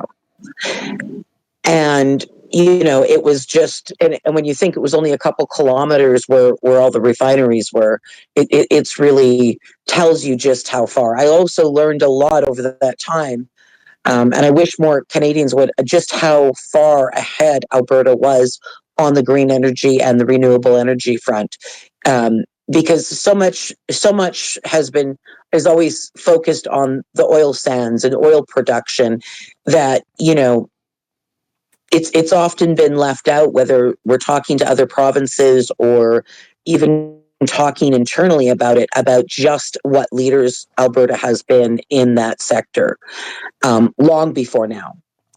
And so I find it really disingenuous of, the current government to make it sound like we've been solely dependent on oil and gas and that there's been no other energy, when in fact we've had wind forever. We had wind had been here long before I moved back 21 years ago. There was a great article just recently that was published by Global. It was done by Heather Urix West and Krista Hennessy, and it was called "How Alberta Became a Green Energy Leader and Then Squandered It." I just had to share that because it's an amazing article, and it speaks to exactly the things that you're talking about right here. Well, yeah, because everybody was like, "Oh, you're from BC, the tree huggers," because everybody thinks they're so green. No, Alberta, 21 years ago when I moved, it was way ahead of anything BC. As much as they like to gripe and complain and talk about what everybody else isn't doing, Alberta was way ahead Yep. that then and still are. And so I think it's really important to point out. And so when you put, when you talk about overreach, about the federal government overreaching, but you're the one that is putting a moratorium on one of a major an industry that's been a major driving force in this province for decades. That's overreach. That's punishing Albertans, right? And because there's billions in investment that you just held up, which we might lose because investors don't like to wait around. Well, you put things on hold for 6 months, they get nervous and start to put that money elsewhere. And we were on targets. I mean, I could produce multiple articles that show that we were on target to meet the 2050 targets for a number of things by 2035 before the UCP got in. And even while Kenny was the leader, there was stuff happening. It's only since, the lovely Danielle Smith has decided to, has been put in this position that all of a sudden it's unattainable all of a sudden, when in fact, just months before she got in, it was perfectly attainable. And even, the big energy companies, which are oil and gas mainly, but have been transitioning and preparing for the shift because they know the writing's on the wall and they don't want to lose money and they don't want to get caught in the cold because they see the writing on the wall. The whole world is going that way. The tech is, if you look into the laws of exponential growth, whenever you reach a certain breakthrough in science or technology or anything, there's a shorter time to the next point of exponential growth. Yep. And it keeps shortening. And that's, and so we're doing it. The technology is coming at such a fast rate that the oil and gas companies are realizing they don't want to get caught in the cold. They don't want to be stuck still pulling out fossil fuels when all the rest of the world has gone on to something else, and then they don't have a product to sell, right? So this isn't even about them having any specific ideology about climate or anything else. This is just them looking at their bottom line. And the fact is it's getting so much cheaper. Even 10 years ago, it had already started getting so much cheaper to produce green energy and renewable energy than to extract fossil fuels out of the ground. And it just so happens that in Alberta, pulling bitumen out of the oil sands is actually more expensive than pulling it out of most other places in the world because of the nature of what the oil sands are. Yep. And so this idea, like, I just don't know what fantasy world like they're living in. I don't know I don't understand, if you're all about money and you're looking to line your pockets, why you would want to go to an industry that is phasing out whether you have any control over it or not, and why you wouldn't want to catch that wave as it's going instead of after it's already gone flat. You know what I mean? It just makes absolutely no sense, and it's just I don't know. It drives me nuts. But on another note, I mean, on a more lighter note, getting debates with people on Twitter, it's like people come up with silly arguments, and one of the silly arguments I was watching on Twitter was something about, oh, how will we ever survive a winter in Alberta and heat our homes without fossil fuels? And I tweeted back, which got a little bit of traction, was, gee, I don't know, however did my grandparents in the 1920s in Bashaw, Alberta, ever manage to survive all those winters with no electricity and nothing but wood? You know what I mean? Like, it's such a ridiculous argument. Like we were surviving much colder winters long before we were electrifying our homes and using fossil fuels to create energy and electricity. So I don't know why people think we suddenly wouldn't survive. It's just beyond crazy. Yeah, I think it's a lot of. I think it's a lot of fear. Like I'm looking at in Calgary, where I live, over the last. You live in Calgary? Yep. Over the last chunk of winter that we've had this year so far, I think I don't know if we've gotten below -15 yet. And if we have, it's only been a day or two. So like, I'm looking at that and I'm going like, and what's the argument against heat pumps now? Because if you're going to say like -30, they aren't as efficient. Well, it's December. And they got heat pumps but they now have heat pump technology that's good to like -35 and 40. So I don't even know. Anyway, but yeah. Well, I'm glad you're doing well, and I definitely let's. I'm gonna message you in the next few days, and we will do an entire episode where we talk about the housing homelessness experience that you had, and we'll do that as one of our standalone episodes in the new year, because we've been following your story for the last like month or two on this whole thing, and I think it's a powerful story and it's an important story, and you have a lot of insight that I think that we need to share. So I'm going to commit that we're going to. Well, thank you. We're going to set that up and we're going to do that. Anything else that you wanted to share? I got Ziad in the queue who's got some COVID stuff. Well, and I'm just dying. Something happened to me on Twitter. It started on my personal account, which was why I was on my other account, my politics edition. And then it happened to me, and Ziad had a word for it. It's something about how the trolls go after you, and I can't remember what that word was that Ziad used. So I would really like him, if he can remember what I'm talking about, if you could maybe tell me, do a brief explanation with the word again, so I can write it down and remember it. I'll bring it in on another note, I just wanted to quick ask you. I sent you some reading. How's your reading going?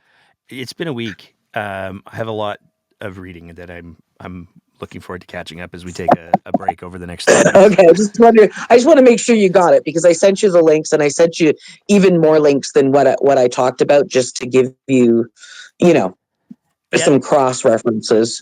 One of the challenges that exists in my world is that people. I mean, Andrea asked. You got so much reading, and you got so many shows you need to read for. And it's not I know. like it's light fare. It's all pretty dense material. You want to have a life? Well, I do. You mean this and your day job aren't enough? Like, really?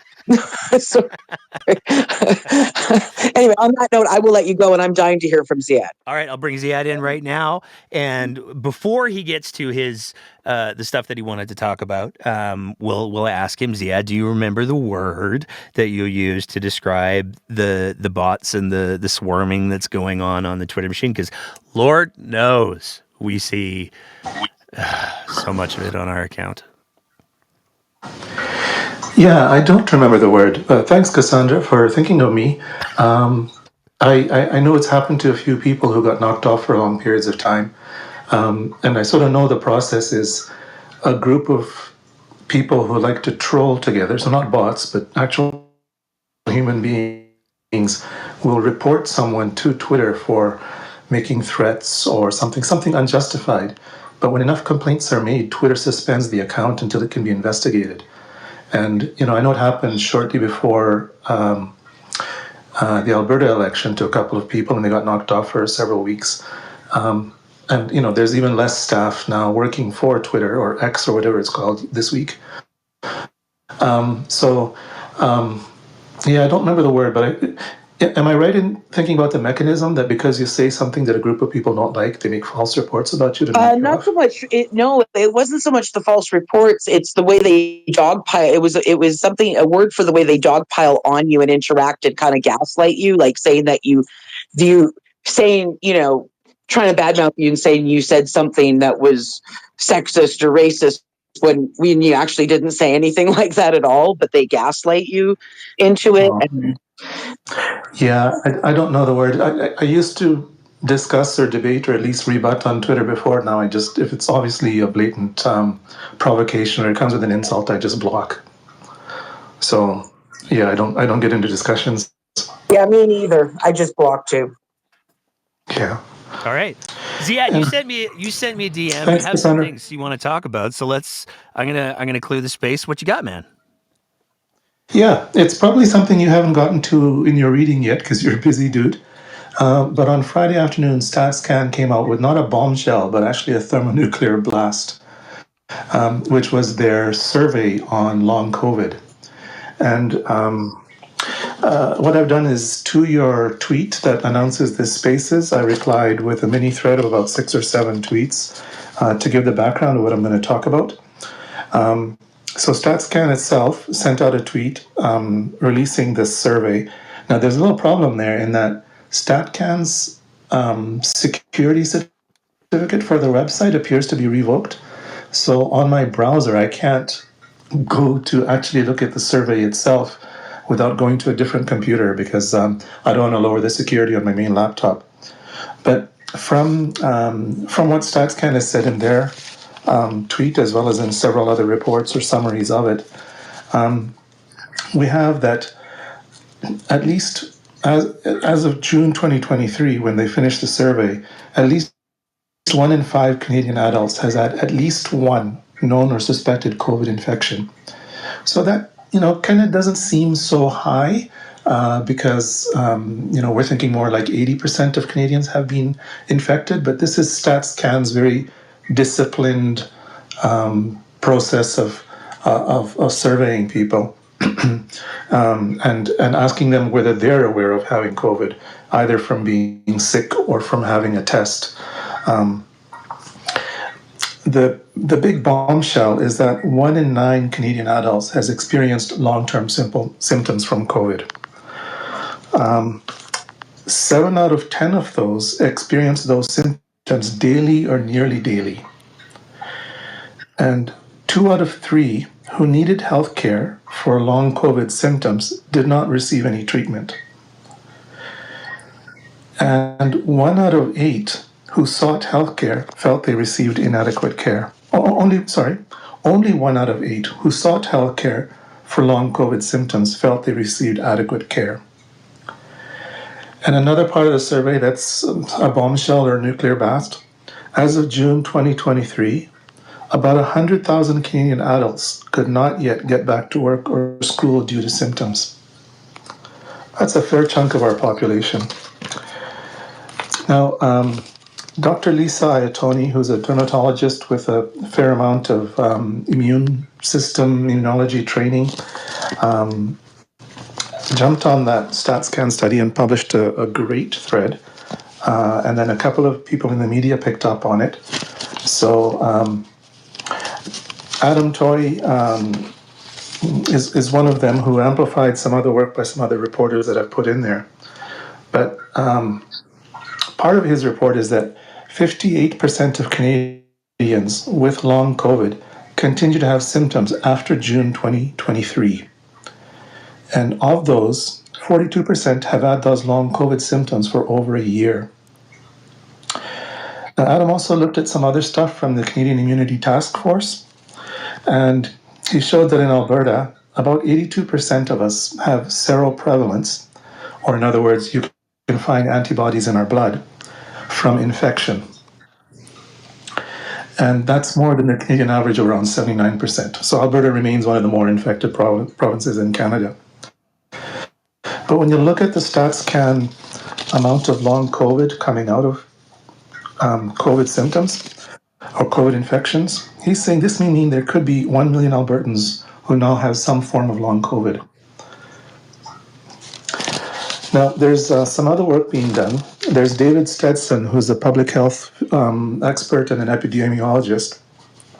So one of the things that's being said about COVID and long COVID is, for the longest time, we've been misled that having a COVID infection, especially if it's mild, gives you immunity for either permanently or for months and months and months against future infections of COVID. And what a number of studies from around the world that David Stetson has been collecting are showing is that the risk of catching COVID again and the risk of catching long COVID goes up with each COVID infection.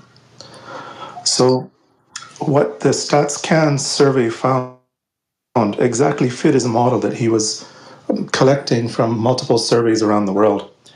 And it showed your risk of getting long COVID just on your first inspection. So this is Canadian data based on, millions of people. Your risk of catching long COVID on your very first COVID infection is 14.6%. So, a lot of us have the feeling that, I'm not going to mask. If I get COVID, I'm vaccinated. I'm not going to have a hospitalization. I'll be sick with, cold or flu-like symptoms for a couple of days or a week. I'll be knocked on my ass for a week, but I'll come out of it with 6 months or more of immunity. And we underestimate the chance of getting long COVID, which is a long-term disability. And 14.6% of people on their first infection, of Canadians on their first infection, are catching long COVID. For the second infection, the odds go up to 25%. And for your third infection, the odds go up to 38%. So at first, when I looked at Adam Toy's estimate that, we could have 1 million Albertans with long COVID, well, our seroprevalence is 82%.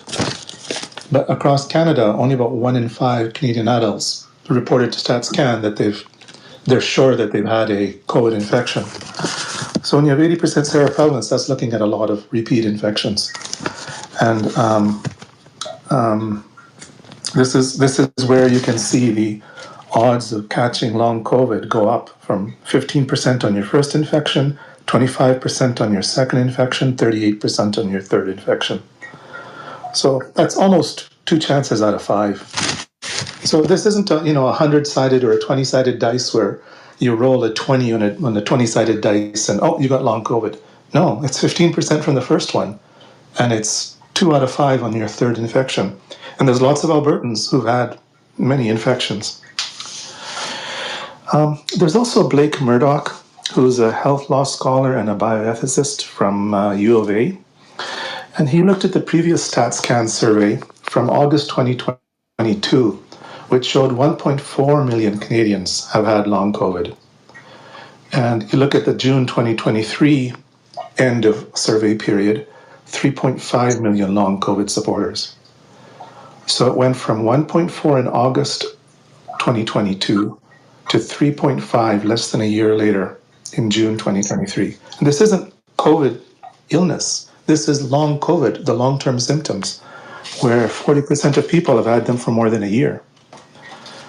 So it's, I said it's not a bombshell, it's more like a thermonuclear blast, because, we've had our public health experts mislead or downplay or deny the seriousness of COVID. They've done it most with acute infection. They're still doing it now by only telling us which people are hospitalized directly due to COVID, as opposed to the number of people in total in hospital who have COVID. So they're leaving out the people that get hospital-acquired infection. They're leaving out the people with multiple illnesses. Like, there's that analogy, that when you look at people with COVID instead of from COVID, you get people with a broken leg that have COVID. So they're in hospital for a broken leg, and they happen to have COVID too. That really complicates their life. If they're in hospital for some other illness, having COVID increases the risk of dying, increases the risk of being in hospital longer, and makes them an infectious patient that's harder for the healthcare system to handle. So, Alberta is unique from what I've seen across all the provinces in only reporting the number of people who are admitted to hospital for a direct cause of COVID. And it screws up the federal stats too when they say number of Canadians in hospital from COVID. Because every other province, I checked BC, Saskatchewan, Manitoba, Ontario, Quebec, reports the total number of people in hospital with COVID, not just the admissions. So Alberta is unique amongst the Canadian provinces in misleading the statistics in the federal government. But like I was saying, we already have our public health experts misleading us about the severity of acute or right-away illness from COVID that puts you in hospital. But they're totally not touching long COVID. Over and over again, when you see something from public health, you go, what about long COVID? What about long COVID? And like I said, first infection, your risk of long COVID, 14.6%. Second infection, your risk is 25%. Third infection, 38%. And 58% of Canadians with long COVID continue to have symptoms past June 2023, and nearly half of those have had it for over a year. So there's a massive disability wave that happens from COVID infection, and it's completely hidden. But it's a huge load on our healthcare system. And not just on hospital, but on primary physicians probably first. Okay, so that's my good news. Just thought I'd raise the awareness and say that I added those links to your tweet that announces the spaces, Nate. Cool, thanks, man. Well, I appreciate that. And to be clear, I was kind of like smiling a little bit at the end of what you were saying there, and that's only because I took a second to look at the chat, and there was this comment that came in, and they just responded to basically everything that you said. That's where naturopaths come in, coffee enemas. Which, if you were listening to the beginning part of the show, that's called a latte splatte. Oh God. Well, Ziad, it was good to hear from you again, man. I hope you're taking care, and thanks. We'll chat again in the new year. Yeah, thanks for sneaking me in on the last live chat of the year, and I'm really looking forward to you having the time to produce the rest of those pre-recorded episodes, as well as having the time to be with your family and enjoy whatever time off you get despite your occupation. It's going to be a busy occupational time for you and others in healthcare this December. So all the best to you, my friend. Thanks, man. I appreciate that a lot. We got 3 other people in the queue. We're gonna get through, and then it's gonna be my bedtime. So I'm gonna bring in Tammy, and then we'll have Christian and Katie. Tammy, what's going on?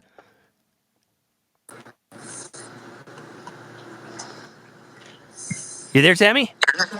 Oh, yeah. Now I can hear you. Okay. So, the entire naturopath thing.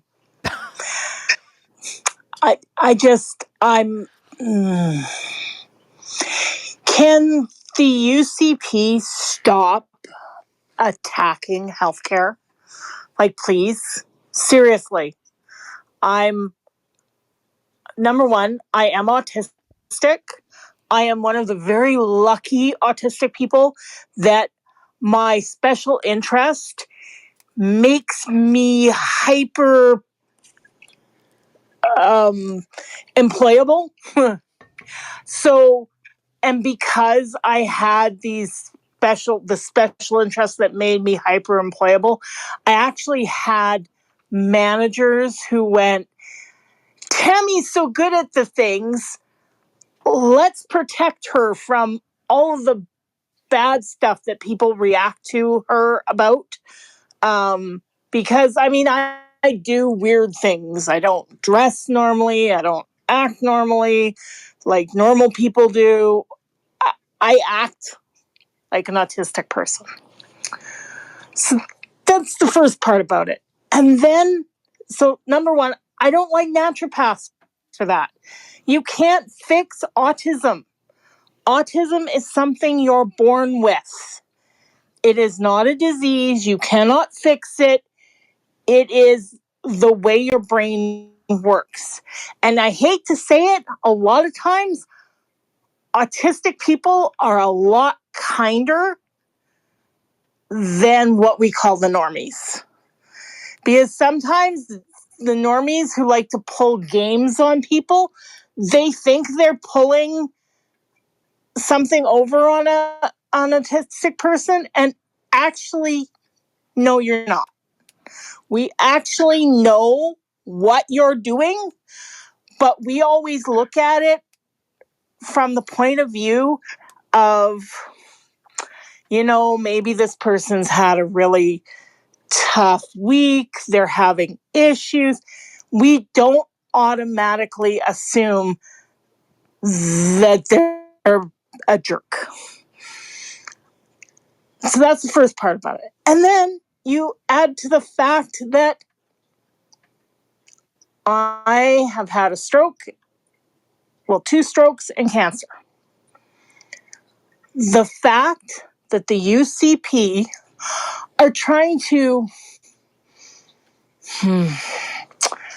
normalize what are basically what I would call fakery. I mean, fine, you want to go see a naturopath? Fine. But number one, the government shouldn't be paying for it. That definitely should be coming out of pocket, because they aren't going to fix any of the things that I've had happen to me in the last several years. 2 strokes, cancer. I had a recent run-in with an autoimmune disorder that my doctors misdiagnosed at first, that they thought it was just a regular eye infection. And it wasn't until I went to the specialist ophthalmologist at the Royal Alec that he did all the tests and went, this isn't an eye infection.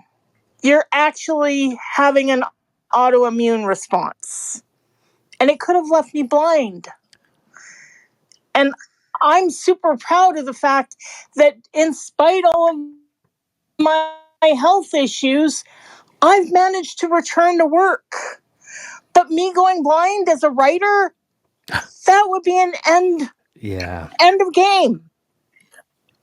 The UCP needs to pull stuff out of their butt because they're idiots. And people who support the UCP are adding idiots because they don't care. And I'm sorry I'm yelling, but they don't. Because I've run into these people and they really don't. Well, don't you have family to take care of you? No, I don't. After my mom died, my family went to crap. My sisters abandoned me and my daughters because my mom was worried about my youngest. So she left the farm to Natalie. And that offended all of the rest of my family, who all have established jobs and make big money and did not need that farm.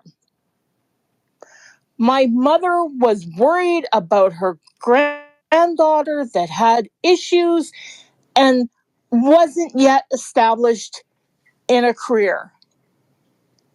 And she was worried that I wouldn't be able to be around Natalie long enough to get her established in a career. So she left what she had to offer to her youngest grandchild to make sure she'd be okay.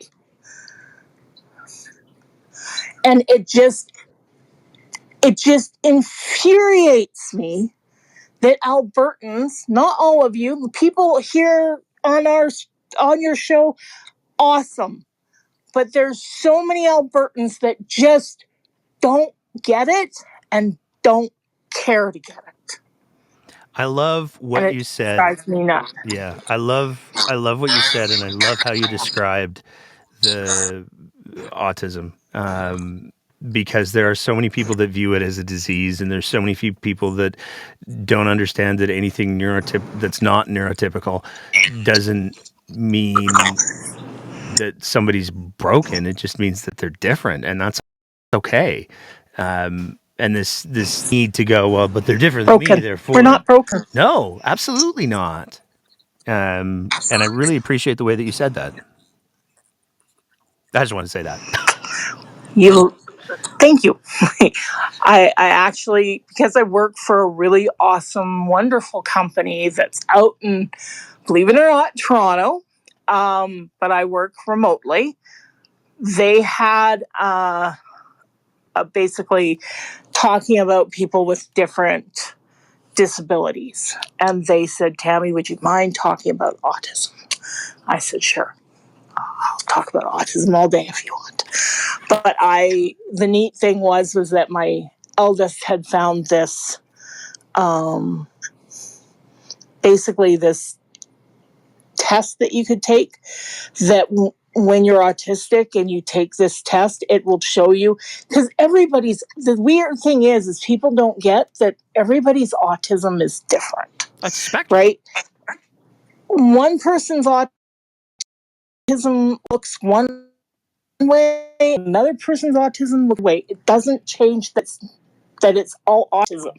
It's just our brains are wired differently than everybody else's.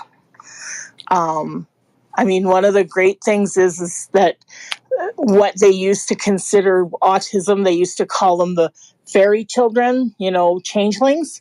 That was most likely autism presenting itself. Because when people don't act the same way and they're a little strange and you were touched by fairies. That's literally what the idea behind being touched by fairies were. Is ways of describing autism. And I'm lucky I have the version of autism that has a name that you don't use anymore because it's got tendencies to, it was diagnosed by someone who was basically in with the Nazis. So you don't call it that anymore, but it's one of the forms of autism where you have such strong special interests that it actually makes you hyper good at things. And I lucked out. My special interests were computers and writing. Can I ask you, real quick? Sure. Just because I want to make sure I'm not using that term. What was the old term that people shouldn't use anymore? Asperger's. See, and I'm glad I asked because I have used that recently, and if that's a bad term to use, then I don't want to be using it. It's only bad because basically the way Asperger's was diagnosed was that Hans, I think his first name was Hans, but the man that diagnosed Asperger's, he basically used Nazi-style testing where you do horrible things to people, and he was associated with the Nazis. So it has that connotation attached to it. So that's why you don't use that term anymore. But it basically, it denotes someone, I guess, I've heard it called high functioning autism, because you have those special interests that make you really, really good at certain things. But you still have, like I said, I didn't dress normally. I was kind of iffy.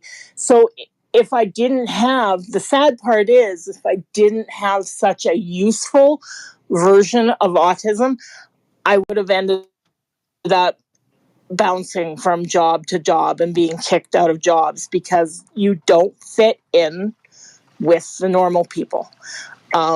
My eldest also has autism, and a lot of the people with autism learn to mask. They learn to act like normals, but the problem with that is it leaves them highly stressed all the time, and it causes, I'll call it a mental breakdown, because my eldest has been several times where she just could not continue. She's a teacher, and she just could not continue as a teacher because fulfilling those expectations of being a normal person just were too stressful for her. Like, she just couldn't do it. What kind of dog do you have? That is my youngest daughter's Chihuahua cross, pug cross. Ugh. And he's losing his ever-loving mind because Mom has closed her door on him, so he can't get into her room. So he's sitting outside her door, which, believe it or not, is on the opposite side of our house, and he's screaming that loudly, trying to get her to let him in. That's so impressive. His name is Stitch, and he's evil. Although he's heard me say his name, so now he's coming and looking at me like, Grandma, he won't let me in her room. Why won't she let me in her room? Because you're a pain in the butt, Stitchy. Well, thank you. But Oh, sorry. Go ahead. I was just going to say thank you so much for everything that you shared tonight, because like as you were talking there, I was like, I'm going to quickly Google this Asperger thing just to make sure. And like, holy hell. Yeah, he was a Nazi. He was a Nazi. Yeah, he was a Nazi. I'll not use that term again, because dude was a straight up Nazi. So thank you for Yeah. that. Yikes on No pikes. problem. All right. But yeah, that's my today's rant. It's often my rant about the UCP and how they don't give a rat's about anybody but themselves. Well, thank you so much, Tammy. I hope you have an excellent holiday season. I'm going to bring in Christian, and then we have Katie and Cindy. Have a good one. Thank you so much. You as well. Mr. Nielsen. Are you there? It says he's connecting.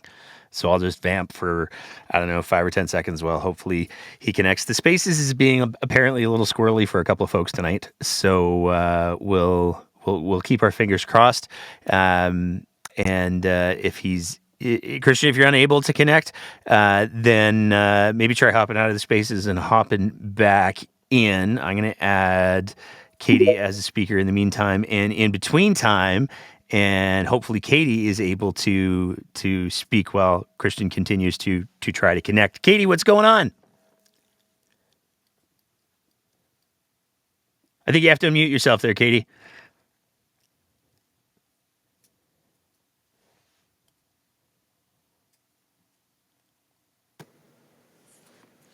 I think Can you hear me now? I can hear you now. Great. What's going on? That was an interesting conversation. Wasn't it? You learn something. Yes. You learn something new every day if you listen. Right? Yes, that was great. What's going on tonight? About the COVID. Well, about the COVID. Okay. I'd like to know when the last time was you heard or anyone heard anyone from the UCP say the word COVID. Oh, I have not seen that. I can't think of anything in any recent history where any of them have said anything, to be honest with you. And why do you think that is? Well, denial ain't just a river in Egypt, as they say. I think that's probably a big part of it. Well, personally, my thought is that they're quite okay with COVID.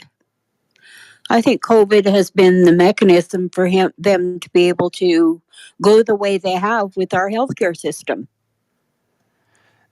You might not. That's what I think. You might not be wrong. I truly believe that. We have, and the numbers that Ziad was talking about, my experience has been that most people that get sick that I've been around will say, I've got a cold, I've got the flu. They don't like to admit that maybe they have COVID. And I think maybe that's where numbers come from, because nobody's tested. So how do we get a good base for those numbers? I don't understand that. I don't have the other part. The other part of that is people should be asking what we're doing to our children by infecting and reinfecting our children when we have no idea what the long range medical issues might be regarding COVID. But we're allowing that. This government is allowing that in order to further their objectives with our healthcare system. We've got hospitals full of people that have COVID, that are passing COVID, and this government says, a gentleman I'm working with his wife has been sick with long COVID for 4 years. 4 years. Obviously she got it on her initial infection, and that was prior to vaccinations. She's been sick for 4 years. I just took a quick look while you were talking there, and I can tell you the last that Adriana Lagrange or Danielle Smith tweeted anything about COVID. Adriana Lagrange tweeted one tweet on September 18th of this year, where she included it with all of the other viruses. And prior to that, it was January 1st of 2022 when she launched the online learning stuff. Danielle Smith, the last time that she tweeted anything in regards to COVID, I wish I was kidding. This is so bad. This is so bad. It won't be a surprise. I don't imagine that it will. The last time that she tweeted anything in regards to COVID was on September 16th, 2022, when she tweeted out, "I'm an educated and independent woman running to be Premier of Alberta, but because I believe no Canadian should be discriminated against for refusing a COVID vaccine, according to @Justin Trudeau, I'm a misogynist with unacceptable views that must be dealt with."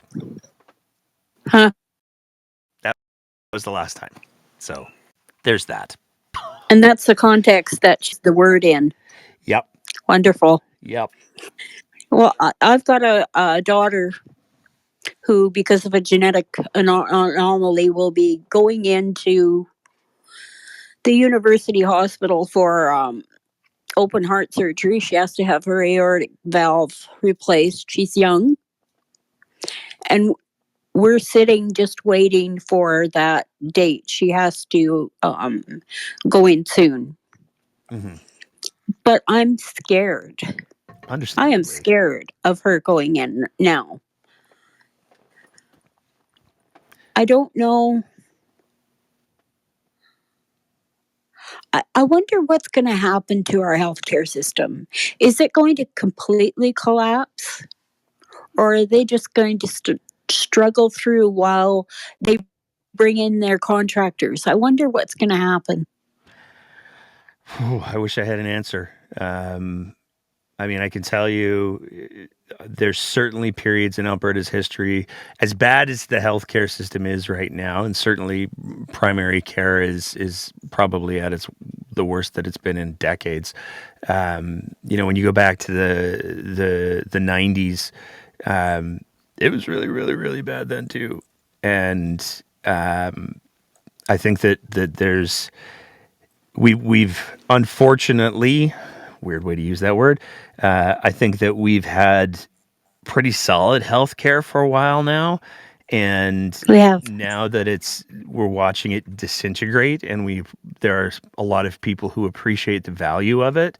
There's a lot of shock and horror that's going on, but I also, I think about some of the people that I've crossed paths with that work in healthcare, and they are some of the most dedicated, compassionate. They will work as the buildings collapse around them. I don't think that they should have to be clear.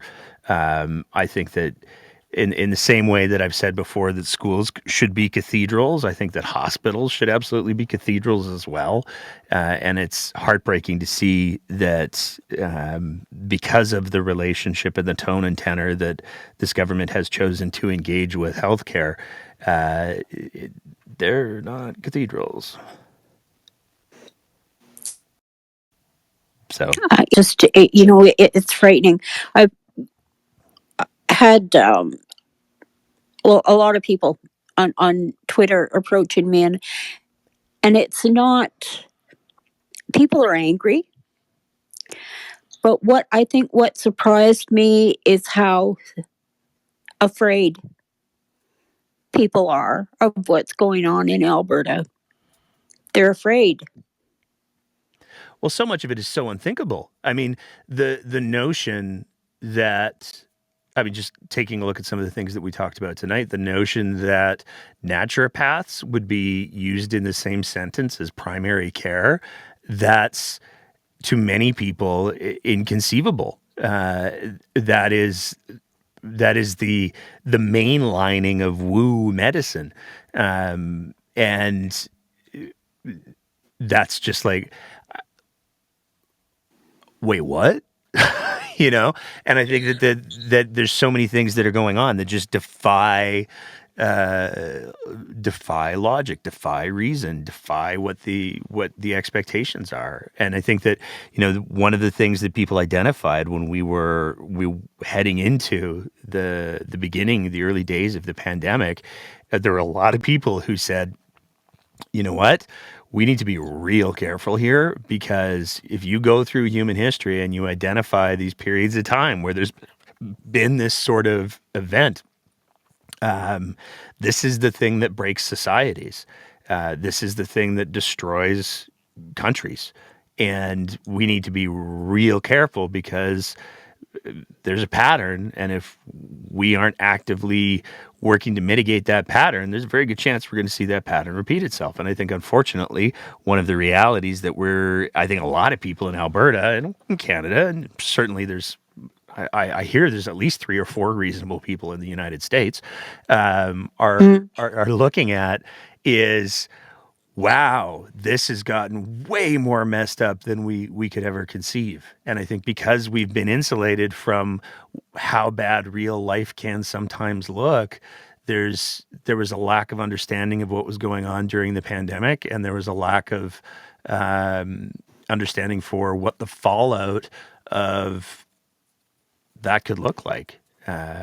My hope is, because I don't want to get all doom and gloom, but my hope is that the better angels of our societies will do a much better job of speaking out, of showing compassion, of showing kindness, and of demanding better.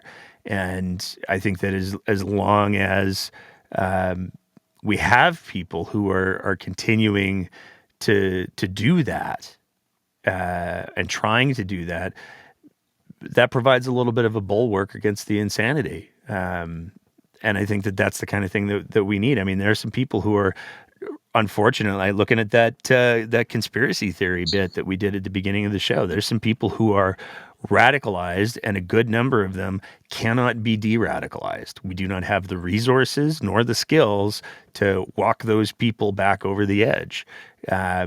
So we got to figure out, how do we weather that, and how do we make sure that we're preventing that sort of radicalization from happening again. And if we're not actively working to do those things, then it's just gonna increase, and it's really unfortunate.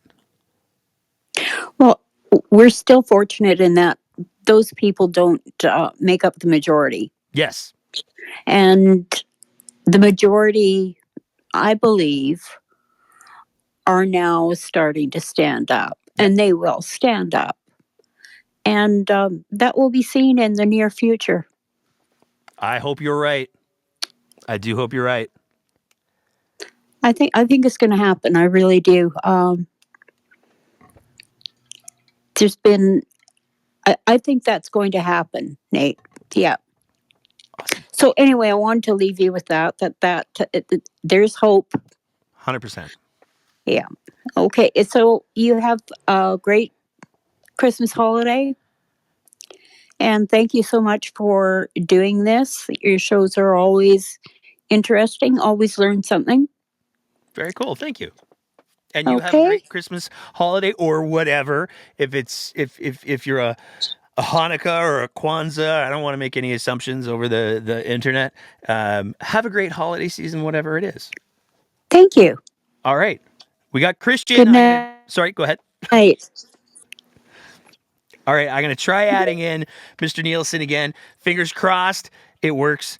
And I see a little blue circle. I think it's blue. I never know for sure because I'm colorblind. But Mr. Nielsen, what's going on? I think we'll take a take 2 here. How do we sound this time? How are you doing, sir? I'm doing well. Happy Friday evening to you. Is it Friday? It's Saturday, right? Is it Friday? No, you're right. It's Saturday. Holy. Oh my goodness. Kind of tells you what the week's been like. You scared me for a second there. Yeah, no, you're right. It is Saturday. So, okay, happy Saturday evening to you. And you as well. this is probably why I should have went with my original plan of not planning to chime in, but there was a couple of hot button items for me, and I had a notepad that was way too close. Perfect. What do you got? So here we are. But before I jump into it, I just want to say congrats on 88 shows. Great accomplishment. 80 HOs. Oh, 80 shows. I gotcha. Okay. Sorry, I thought you said ADH. For the year. I was like, what's the acronym? Oh, yeah, no, 88. Yeah. Thank you very much. And then, of course, the other thing I wanted to thank you for, as you've always said, what you do as a paramedic, I just wanted to say thank you, because I know I spent a lot of time on the EMS file trying to change things during my course of time in the legislature. So, sometimes I don't think we take the time to thank individuals like yourself for what you do. So thank you. That's very kind, sir. Thank you. Which leads me into the first hot button, which is the whole EMS thing. I certainly have my opinion on, the association of paramedics. And, as you do, full disclosure, I was a union activist, relief rep, very proud member of EFCW Local 401. I don't make apologies for making comparisons like this, never will. But I kind of view the Paramedic Association in the same way I view from a position of 401 with CLAC. Nice. They're not a real union. Nice. Well, that's good, sir. Yeah, no, I don't make any apologies. I've said this before. CLAC is not a real union. 401 has demonstrated that over and over again. They've been sued, 5 times, lost 5 times because they were right. So yeah, that was my one thing I had to get off my chest there. I appreciate because that. I think our paramedics deserve much better than that, and they deserve all the help they can get. And I'm only sorry that I was never able to get more help for them during my time. The APA, and again, this is why I do the full disclosure thing. I don't. It's not something that it's hosted by, but there are whom I work with that know that one of the quickest ways to get me fired up is to throw a comment about the APA in there, and I'm just like, I'm gonna go now, because I have nothing but contempt. Yeah, I can relate. I feel the same way about CLAC. So there we go. Yeah, I guess the second point that was brought up, why is essentially the UCP government, doing some of the things they're doing? Well, frankly, there is an absolute need for them to create an enemy to fight.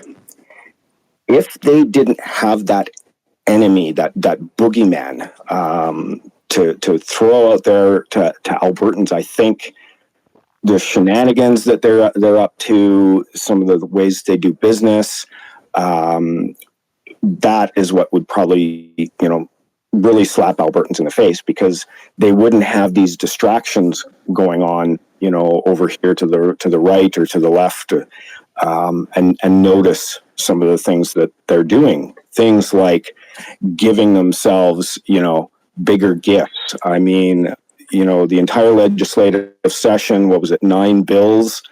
And this was part of their A game in the first session of the 31st legislature. Give me a break. Yep. I'm so with you on that one, man. That blows.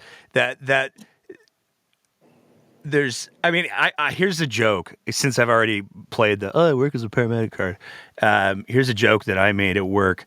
And I want to be really clear. It's a joke and it's in poor taste. I'm going to get that out of the way before anybody tries to clip this or whatever. But the joke that I made at work was so can we ask for tips now? Because Never would. And I've had like, I'm one of those people that like if somebody's like, oh hey, I'm in line somewhere in wearing the things, and somebody's like, oh hey, can I pay for your XYZ? I'll be like, that's very kind, but thank you, no, because that is not why I do this, and I don't want to in any way tarnish the reputation of the profession that I'm very proud of by making it look like that paramedic's just out to get his whatever paid for. And it blows my mind that I'm responsible for one person at a time on a normal day. I mean, every once in a while stuff happens, but I'm responsible for one person at a time. The decisions that I make at work will affect one person directly at a time. And members of the government whose decisions directly affect the entire freaking province are saying that, no, it's cool if we're comparable. It's gross. No, I'll say it out loud to what some people are probably thinking. Can you say vote buying? Yes, 100%. I agree with you 100%. Like the notion that any politician who's in government and making these decisions isn't up for sale at this point is gone. It's gone. Yeah, that's exactly it. And there's just really no reason why you need to have big. You know what I mean? If maybe they wanted to bump up the number by $100, fine. Okay, let's chalk it up to I don't know, the carbon tax or something like that. You could probably sell that one, but just to put no limit on, give me a break. If I was still there, I think I'd still be, refusing anything over $200. Yeah, I mean, I remember I was angry when the UCP won in 2019, and they put the PAC poster up in the windows of the legislature. I thought that was about as low as it could go. I never thought I'd see a for sale sign. Yeah, I mean, might as well just put it right up there at the front door there. It's just, the level that every time I think it can't get, any lower, somebody says, hold my beer while I drop the bar. Yeah.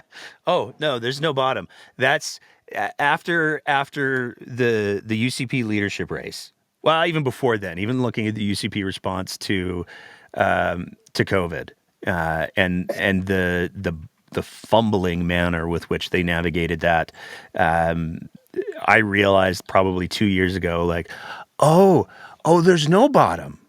We're just free falling now. Oh, okay. So now, like when somebody says, oh, hey, the UCP are removing the limit on gifts, that checks. There's no like, that can't possibly be true. It's that checks. Now I'd like to see the documentation, please.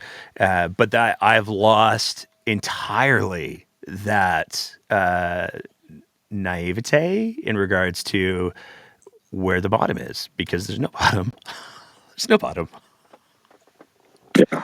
I wish I could say I was actually surprised that came through, but I can't. That's what I'm saying. It's just another day in UCP land. Yep. And I guess the third point that I managed to jot down here so we can give our last speaker a chance here, folks wondering why, the attack on healthcare. It's been very, very clear the desire to want to privatize the system. Period, full stop. And the way you do that, and I'll use my experience, from my life in the past, two very hard-nosed competing grocery stores, Sobeys and Safeway. And of course, we all know that eventually Safeway Incorporated sold off Canada Safeway to Sobeys, allowing them to pretty much take over the show in Western Canada. They've never, ever really liked the Safeway brand. And So how are you going to get people to start to dislike the label Safeway? Well, you start not putting money into the stores, you start reducing staffing, you make sure that maybe the shelves aren't completely full, quality goes down so that people start driving away from it, and then you start bringing in the Freshcos, which is what you really wanted to do in the first place. This is what's happening with healthcare. We're getting to the point where we're tired of the wait times. We're tired of how things are going. Eventually, you're just going to get so frustrated, you'll say, fine, bring in privatization so I can just get some care. And at that point, it'll be too late. Yeah. I suspect you're not wrong. I mean, I still am something of an ideologue in that I do not, and again, I might as well just play the card. If I'm in the middle of trying to deal with a patient's situation, I don't ever want to be thinking about, oh, I've already used 2 IVs. The third one costs, I don't know how much, and I don't want to know how much. I don't ever want to know how much the things that I'm using to help someone cost. Because if they need it, they need it, and that's the conversation. And as soon as you move to a for-profit model, everybody starts to find out how much all of those things cost real quick. And that is there's no universe in which that doesn't compromise patient care. And that's such a dangerous, dangerous road to go down. Yeah, you get caught in what I like to call bottom line decision making. Yeah, and that doesn't tend to work. And so I can remember arguing when they made the changes to diagnostic imaging rights for chiropractors, physiotherapists, audiologists. They were saying, well, it's gonna save us a bunch of money. But what really happened was it cost us a bunch more, and it reduced patient care because it was longer for them to get seen. It was longer. It was more pressure then on the doctor's offices to handle things that these other individuals were doing, and they eventually turned it, reversed that. And I don't know how much of an effect I had on that. I'm hoping that I was able to at least shine a bit of a light on that. That was just a really, really bad decision. But of course, they'll never admit that because the UCP can't admit when they've made a mistake. It's so true. And it's disappointing because, I would love, and I've said this many times before, I would love to have boring government back. I would love to have, what are we going to talk about this week? I would love to have that, as opposed to, we start when we put together one of these shows, we start with a list that's almost always double what actually we're able to present, and we're in we're 2.5 hours for this episode. And I'm watching the chat roll by, and there's all kinds of questions that are showing up in the chat right now on the YouTubes, and check your love you so much. I haven't said that yet. I'm just going to say it again. But there's so much that's happening. There's so much that's going on. And, the concern that I keep going back to over and over and over again in my head is I am hyper engaged in politics in Alberta, and I can't keep up. You think about Joe Average or Jane Average, and you expect them to have any sort of understanding for just how much is happening and the things that are being driven towards. It can't be done. And I think that's by design. And to me, that is the ultimate failure of any government, when you're not able to at least explain. I don't think government should have to explain the specific intricacies of every policy, how policy is implemented. I don't think that that's the role of an elected official. I think that's the role of the bureaucracy. but they should be able to provide those answers when asked, or at least point people in the right direction. But they should, at the very least, if massive major changes are being made, they should be able to communicate effectively without bullshitting the reasons for those changes. And when I look at things like the children's Tylenol or the knockoff Tylenol or the moratorium is a great example because she just lied. Like, on 3 different levels, she just lied. And the public still doesn't have an explanation as to why did we do that? That very dumb thing, why did we do it? Nobody knows. Nobody knows. Not with any certainty. Oh, for the days of an official saying, what's the answer to this, sir? I'm eating my cookie. Right? And I'll end it there. Perfect. Thank you so much, Mr. Nielsen. We're going to bring in Cindy. She's going to be our last caller of our episode, which makes her the last live caller of the Breakdown's 2023 year, because there won't be a call-in section on our year-end wrap-up, holiday, whatever you want to call it, special that we're doing on December 24th. So, Cindy, the floor is all yours. What do you want to leave us with? If you unmute. Thanks so much. Thanks so much. I wanted to speak to Ziad's point about law and then about alternative medicine. I'll start with the alternative medicine and naturopaths. If it's been very well researched, all of those pseudoscience alternative therapies, even ones that seemingly have some merit, have been really thoroughly researched. And if they were evidence-based, they would be part of mainstream medicine. They would not be alternative. Like, I don't know how to make it any more clear that there's no place for it in primary care or mainstream medicine because there's no evidence that it works. They recently did a study to see, they did an RCT to see if prayer works. Spoiler alert, it doesn't. It doesn't.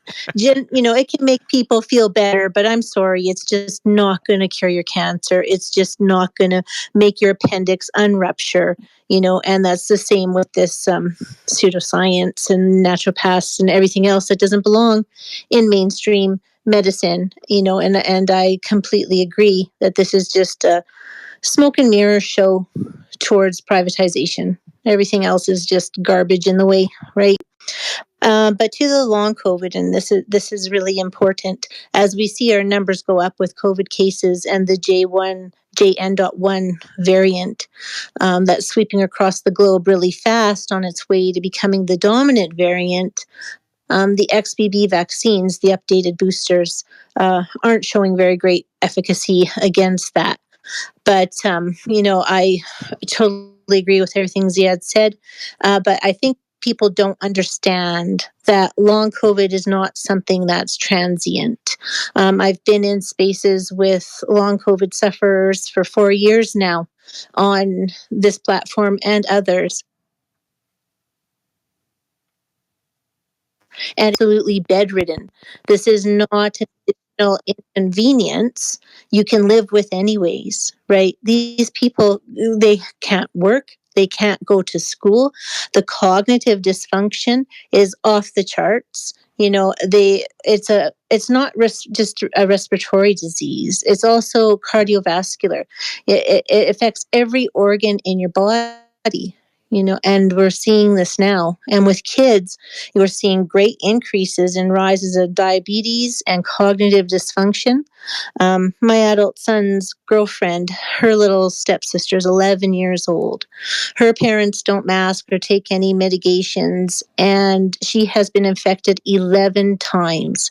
She now can no longer go to school because she can't focus on the work. She cannot do the work. She's at home with her work, with her parents desperately trying to help her, but she can't do it.